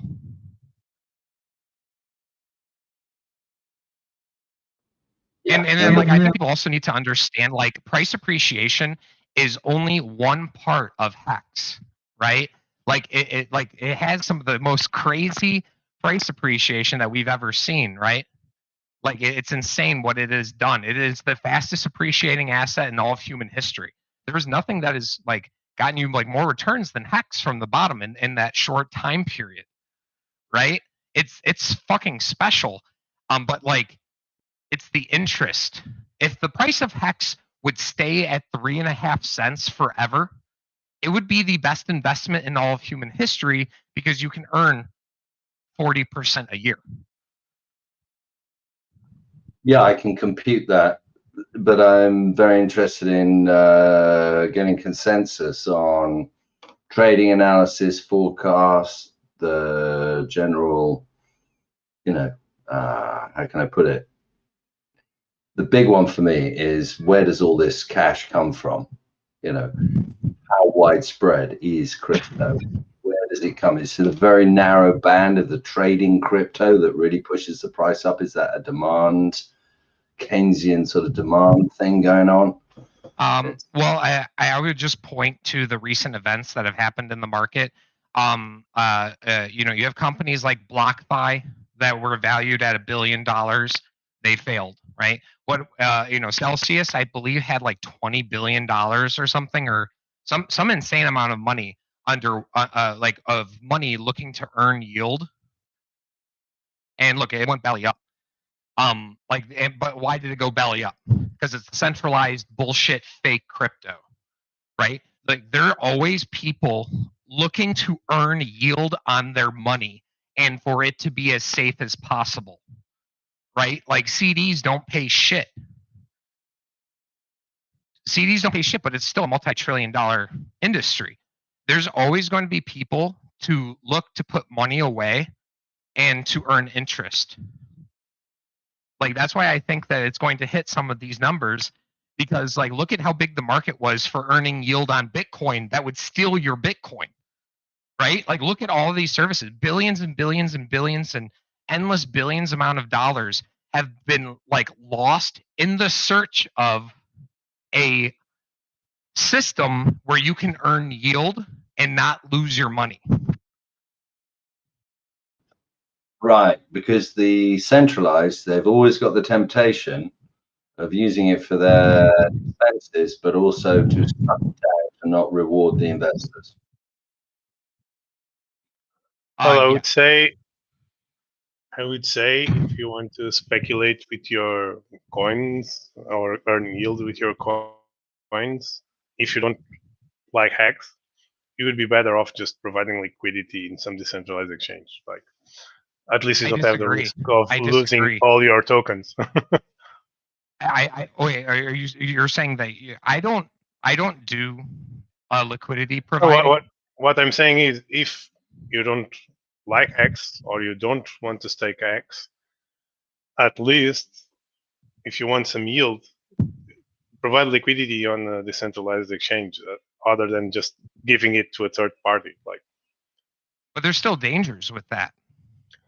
Well, the danger is the impermanent loss. If the asset you are providing liquidity to changes in ratio dramatically, but you can somehow limit that with Uniswap V3 pools.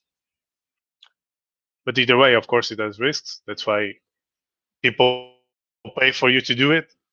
But at least it's less risk than losing your coins to Celsius, right? Right. I actually had some buddies who lost some money. I remember telling them, I'm like, I'll be really careful with doing that. And a lot of them lost money. Some of them, one of my buddies was a Hexagon. He's a whale, so he did fine. But he lost, I think, a couple $1,000s in Bitcoin. In Bitcoin, you mean giving it to Celsius? From Celsius. Yeah, from Celsius. Yeah. He was playing both sides of the field. But like, this is why I think Hex can hit silly numbers, because like, look at how much money in crypto is like looking to earn yield. Luna, look at how many billions of dollars they had, completely went under. The worst thing with Hex, from what I can see, is that you might buy a top and then you have to go through a 95% dip. Well, it is the same it's the same with Ethereum, with BTC, and everything else. Like people that bought on the top of previous cycles, at weight, right? Now with the value that Bitcoin hit the lowest, it's even lower than it was on 2017. So Yeah, but yeah, exactly. So like people are willing to people want crypto even though it's volatile, right?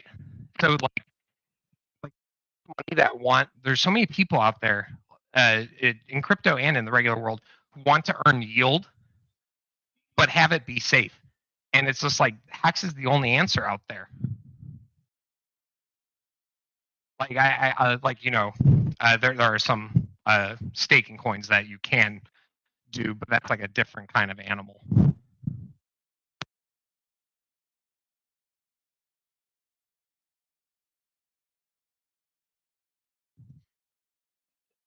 yeah, I think after this round of liquidations that will ensue and all the dumping of the BTC that will probably come to market, people will need to review their beliefs. I agree. What you said right there, like reviewing your beliefs, like I had that mainstream crypto thing where it's like, oh, BlockFi good, Celsius good. And then Richard Hart was kind enough to shove a red pill down my throat by muting me in chat and saying how much of a dumb wrecked pleb I am.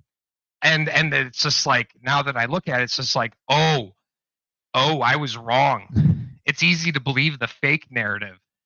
But all this money, all these people, they will come to Hex at some point.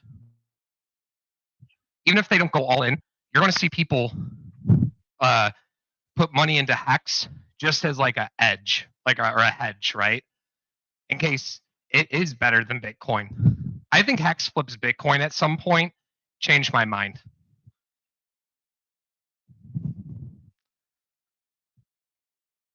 Can you repeat that last part? I say Hex flips Bitcoin at some point within the next 3 to 5 years. Well, we'll see. Depends on how many people hold on to their BTC and how many institutions jump into it. You now see the institutions that first called BTC scam or just nonsense now telling their users to buy it. So maybe we'll need 5 more years for them to go full circle into it. One thing I'd like to add to that is like look at all the large businesses out there, from Microsoft to I've heard a few other tech companies getting involved with Bitcoin and Bitcoin mining. Remember, Hex staking is literally just Bitcoin mining without electricity or miners. Like, who would have thought that mining would be such a big industry? You know how much one of those Bitcoin miners are? Those things are fucking expensive, man. Like the ant miners and shit like that, they're insanely expensive, and people are willing to pay for that to earn the yield. Shares are just just Bitcoin miners without electricity. I see a future where you see businesses trying to hide from inflation, right? Just like what Michael Saylor was doing, maybe in a less extreme case, like like I see businesses taking profits and buying Hex and then staking it to earn extra yield. Because it's already common today where companies go and buy stocks, right? Like it's very common. I see a lot of businesses, instead of getting into Bitcoin mining, they get into Hex staking because it's so easy. Yeah, and then this Ponzi-esque accusation that this thing only rolls if there's demand when you come out, and that would fulfill that that we need that to happen. We need, when our stakes end, we need a company to think it's more efficient to buy Hex and stake it for the next period, and also not buy a Bitcoin mining thing to compete to calculate a hash and burn electricity. Exactly. like HEX staking is better for businesses and regular people. And look, we've already seen that regular people and businesses are willing to go through all these crazy ass steps to become a Bitcoin miner and shit. And remember, it's a shitty thing, like, right? Like, you buy your Bitcoin miner that has already been used for a couple months because they test all of them and they basically use them up, and then like they pass it to you, and then you have to run this thing for, God knows how long, depending on electricity costs. It could take you months to get your initial investment back for just the miner. If at Yeah, all.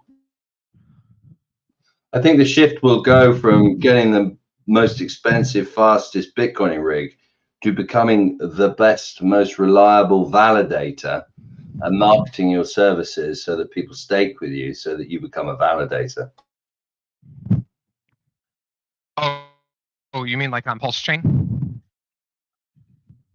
Yeah, because that's the next sort of paradigm shift, isn't it, that Richard's kind of introducing. Yeah, but the benefit of that is that you don't have miners all over the world competing with each other and basically wasting useless computation power. You actually have a collaborative network that is helping each other validate. And of course, people will want to get into the 33, so it will exist some competition, but it's a lot more controlled than what exists on BTC right now, which basically can exponentially grow in terms of hash rate and power consumed as more people decide to just try and be miners, right? Yeah, and the opportunity is it's not like you're on zero if you can't mine. And the throughput does not improve at all. Like, you only have more power thrown into it without any benefit for the chain. If validators actually get more processing power, you are actually improving the chain. Roger. So if people weigh up, well, I can't compete and be a validator. How about I get yield from backing a better validator and putting my money into staking, earning yield? I'm preserving money, and it's not being used for bad things. Yeah, and that's the other benefit. Anyone can delegate, and you don't need to be a validator to actually earn a portion of the rewards. The one thing that I just call into question, I don't think it's a really big deal as of right now, but like making, when you are picking your own validators, whether it's for Pulse or any other coin, you do have to be careful because your funds are technically still at risk. You got you can lose money by being a staker in a like layer one like Pulse or like Ethereum, like, because if your validator does wrong transactions, it gets penalized. You are a person who also gets penalized as well. Yeah, there's some stuff which is too complicated for me to really understand, but the devs and Richard have been trying to make that fair. I think there's some experience because we're not the first ones in. I think they're trying to make that, as you would expect in this community, optimal.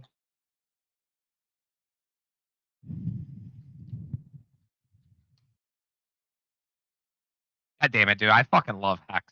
I don't care. Hex is the best.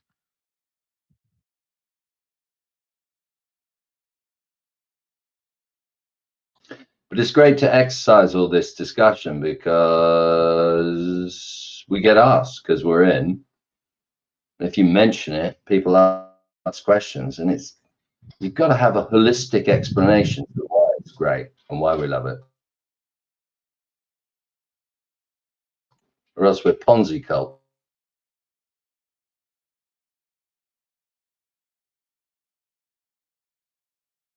I want to make another claim that I've been thinking about for a while with HEX. So we're in the first few years, right? So we're in the first now. We're getting towards our third year of 100% uptime. By the way, amazing. And I think as you go later, like year by year, I think you're going to see less people end staking early. I think it's worse right now because we're in the beginning stages, but I think it's going to be harder and harder to break stakes later down the road, because of the amount of interest. Like I have one dude next year, and I was doing the math on it, and it was like I think it was like 100,000 hex in just interest. Like if I touch it anywhere right now, like it completely like nukes it, right? And I think some of these bigger stakes that are taking longer, like maybe some of the I see a lot of people deciding to hold off. And remember that there are a lot of people that, with the big payday on their stake and with the price appreciation, even if a big portion of their bag would be nuked, they still did multiple X's. And for them, it was enough. But that will become harder and harder because you don't have the big payday bonus, and probably the appreciation will be slower, right? Yeah. So it's natural that in the future you'll see less and less end stakes as the stability and the number of people in the community grows.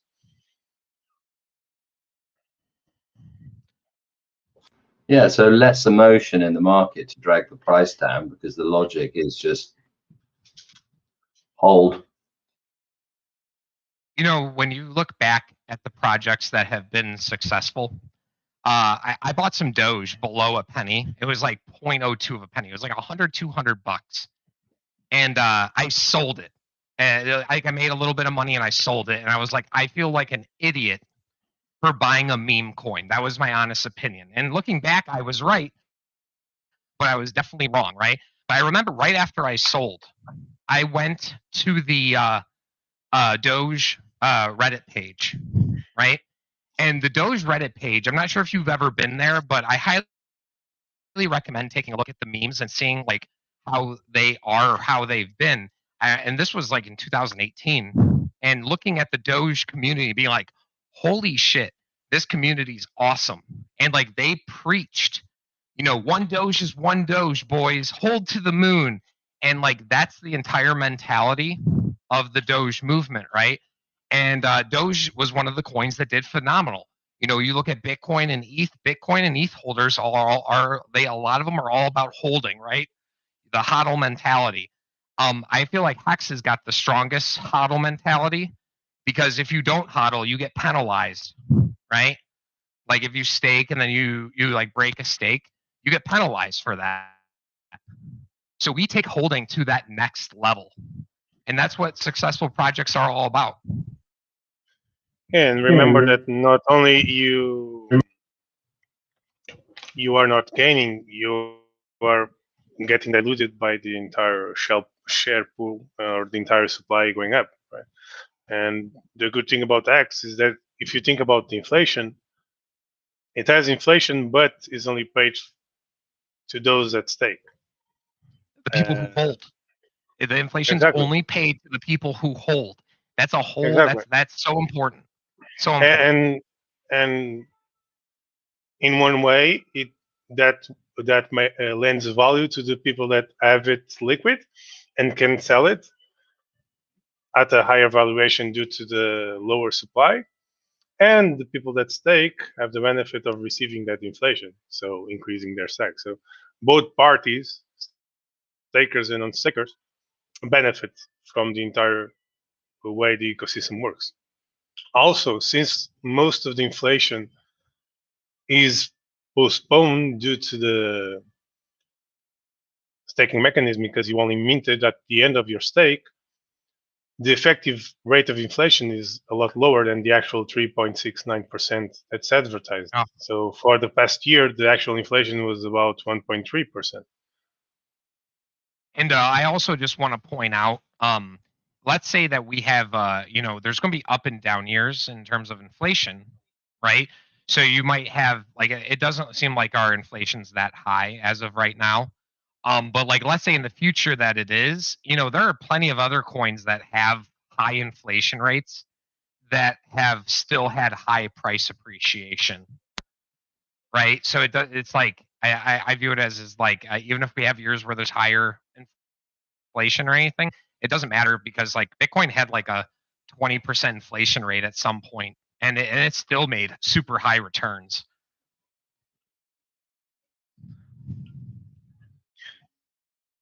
Yeah, of course. But it's a thing that adds to the appeal, let's say, because the actual yeah. inflation is not the total Yeah. amount. It's actually more like 1/3 of the actual amount. Not only because it's delays, but also because since the minted supply only is only counted at the end of the stake, for the duration of the stake, it was not counted for the actual supply, and so it increased slower than it would otherwise.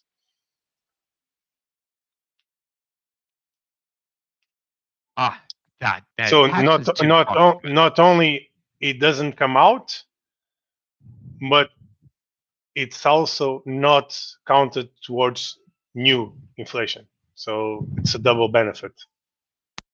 So it's not like the inflation is postponed and then the same amount of inflation all comes down in one day. No, it's not coming out now. And since the coins are not minted right now, those are not counting for the increase in supply also. So it's a double effect.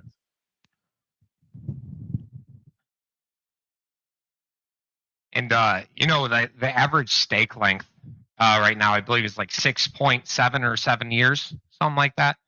It's varying. But like if that's the average, right?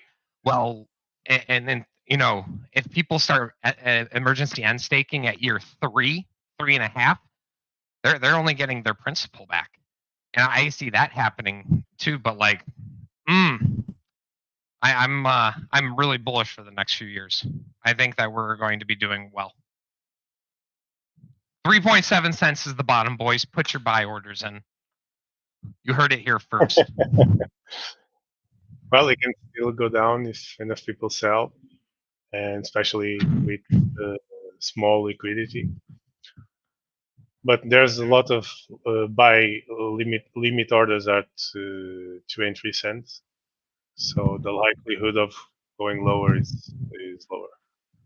We would have to have like a coordinated whale sell, and I would like to believe if there was a coordinated whale sell, it has already happened. And I don't think that we're dropping below this point. Like we might touch for a couple days or a week or something, but like it looks like we're kind of flat here.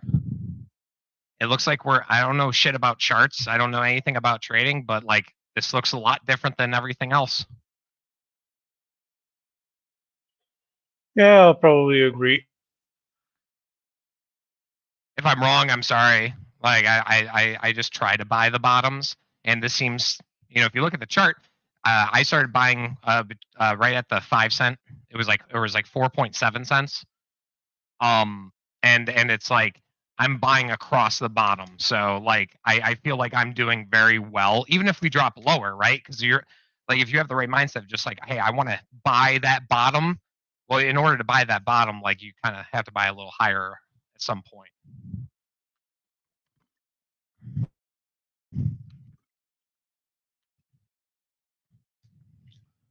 Well, I actually don't mind if it stays like this for a while, because I have liquidity with X and USDC from this range until 2.7 cents. So while the price is here, I'm just earning my fees and gaining more X. Yeah, I'm actually. I sold some of my HEX stake that came out this past year, and I sold it at like 16. It was like 12 to 16 cents, and I decided to sell the entire stake because we were going lower, and I bought a new truck for my moving business, and then after I bought my new truck, I sold my old truck, and now I'm taking my old truck money and buying my position right back. So I'm almost up to what I sold. I'm about halfway there. So I'm using my truck, my new truck that I bought with my HEX, and sold my old one, and now I'm buying my HEX position back and using my new truck to buy more HEX as I go through. So it's helping cash flow in business. Yeah, it's generating money for me, and I'm putting. I also have a lot of bills, right? But like I'm using it, and I'm putting a couple $100 every month into HEX at these lows.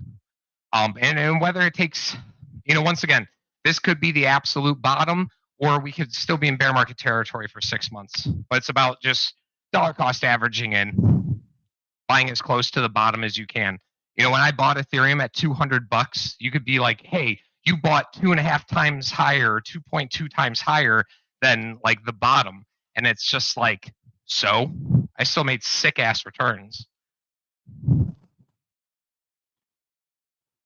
Yeah, but things like Ethereum turn out to be just the fuel that you need to get the stuff done. The HEX is the machine that generates the yield.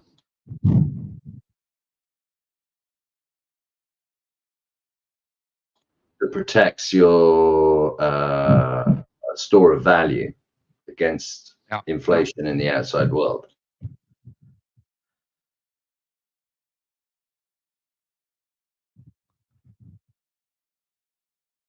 Do you agree with that model, or am I off somewhere? Right now, I have stakes set out through the years. I'm just trying to build up some liquid while we're undervalued, so I don't have to touch any of my stakes and don't have any want to. Some of these stakes, bro. Some of these stakes are like, remember, we're undervalued right now. So I view if let's say I have $100,000 stake, or I'm sorry, 100,000 HEX stake. That's $3,500, right? I don't view that as a $3,500 stake. I view that as a $50,000, $100,000 stake. So like I need to build up some liquid in case like I want to sell any, because I can't touch. I don't have any stakes coming out until next May. But yeah, I plan on living. I plan on making money off my interest. I want next year when my May stake comes out. I want the full. The full interest is still gonna be worth quite a bit of money, and it was a better investment than anything else I could have made. But I don't want to touch it. I'd like it to be like, hey, $100,000 in or 100,000 HEX in interest. There's $100,000. That's my expenses for a year. Restake every year after that.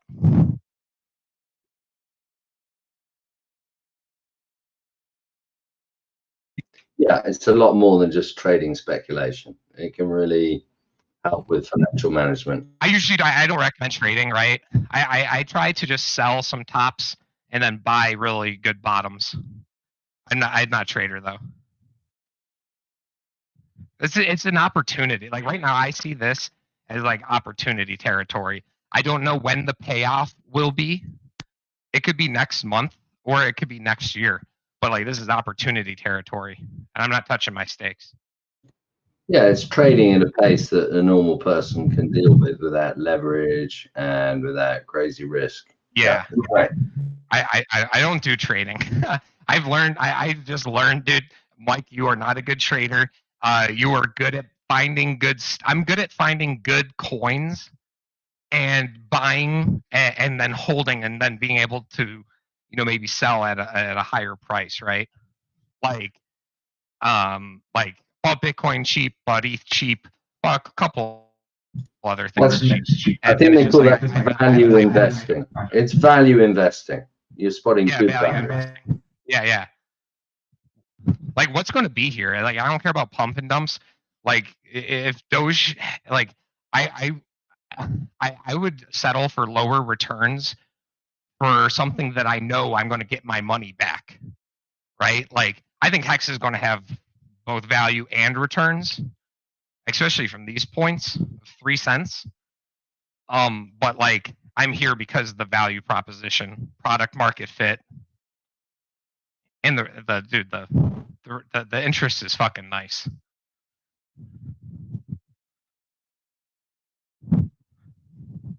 Yeah, at the end of the day, you're completely validated. It is genuinely making those 3 to 6 coins per t-shirt every day.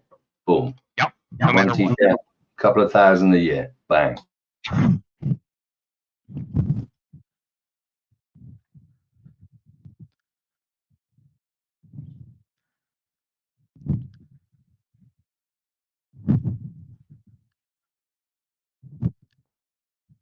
Now, Richard, well done. man, the Hex brand, dude. The Hex brand, dude. You know, you see Richard come out with his fucking like baller ass fucking Hex necklace and shit like that. It's a brand you fucking remember, whether you love it or hate it. Well, it's not the real deal because he's just saying, I'm doing that for attention. It's just material stuff. What you really need is XYZ. Read Sci-Vive if you can get through it. I haven't read that. Yeah, I've had it on my like YouTube save playlist to listen to, but I don't. I should. You're probably doing most of it anyway. I reckon most of the guys in here and gals are. I do think there's a couple things that I could learn. Right now, I'm just focused on like buying or you know, my business, paying off all my bills, and then finding that extra money to put into crypto. So I'm like, I'm taking today off, but yeah, it's I would like like doing some things. he's kind of done a digest of all of the self-help stuff that you've ever seen. And one thing that made me chuckle, he was saying, I even tell you how to poop better, which is just too funny. I've got to talk to Richard personally before, dude. That dude is an amazing person. Dude, that guy is going to change the world. People will recognize him. Seeing him, you know, there's only so many people who want to have crypto talks for 3 hours, right? And but like, man, seeing his growth, seeing all the things that are happening all around, the people getting influenced, oh man, just like, oh, so bullish.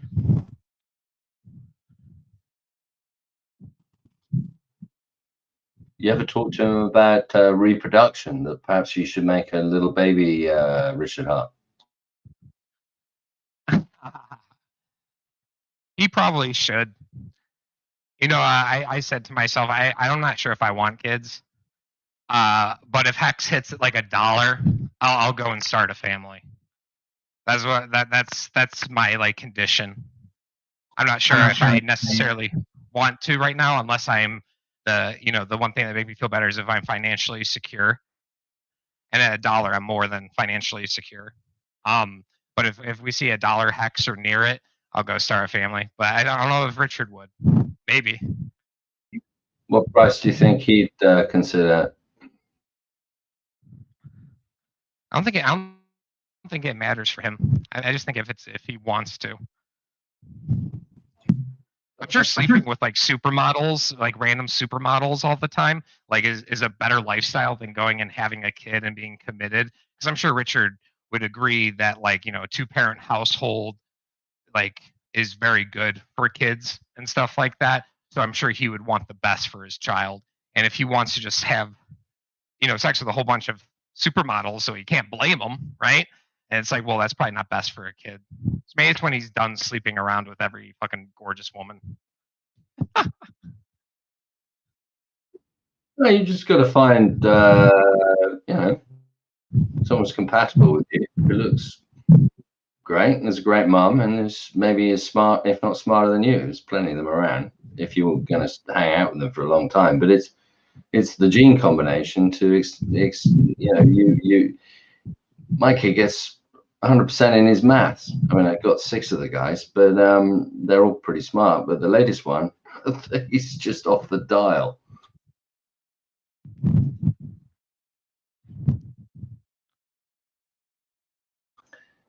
And I really hope that we hit a buck on Hex before he needs a house and a car and everything, right?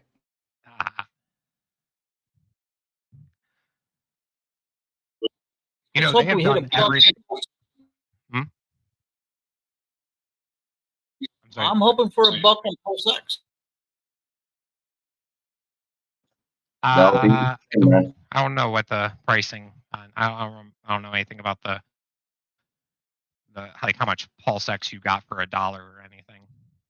I don't know what that's going to be. Wasn't it like 5 cents would be a really good win on Pulse? I haven't analyzed PulseX. What would be a good price?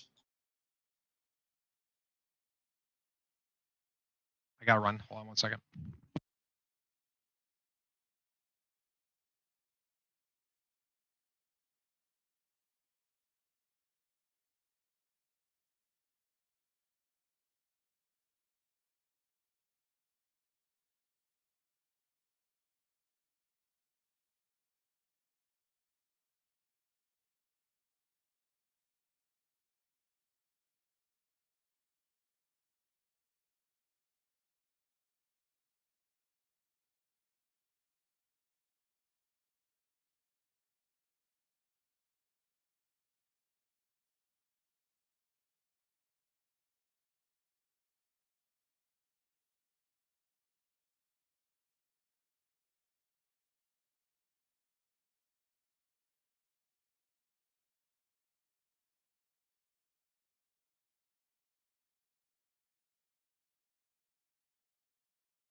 Does anyone else hear Richard and basically reread every caption of his videos, trying to figure out what the guy's trying to say?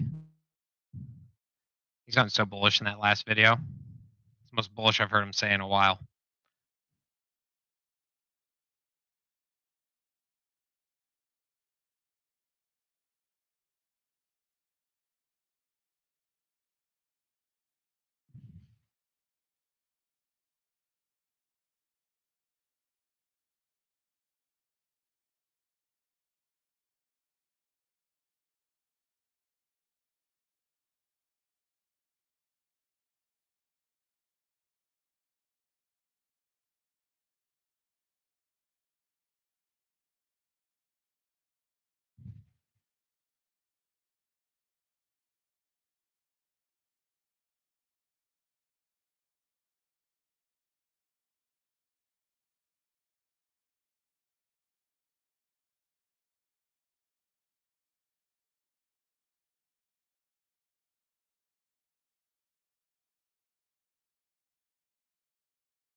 All right, boys. And now playing some games. Fucking you guys all have a good one. Be back around. You. Nice hearing from you, Mike. Take care. Yep. Nice talking to you guys. Peace out.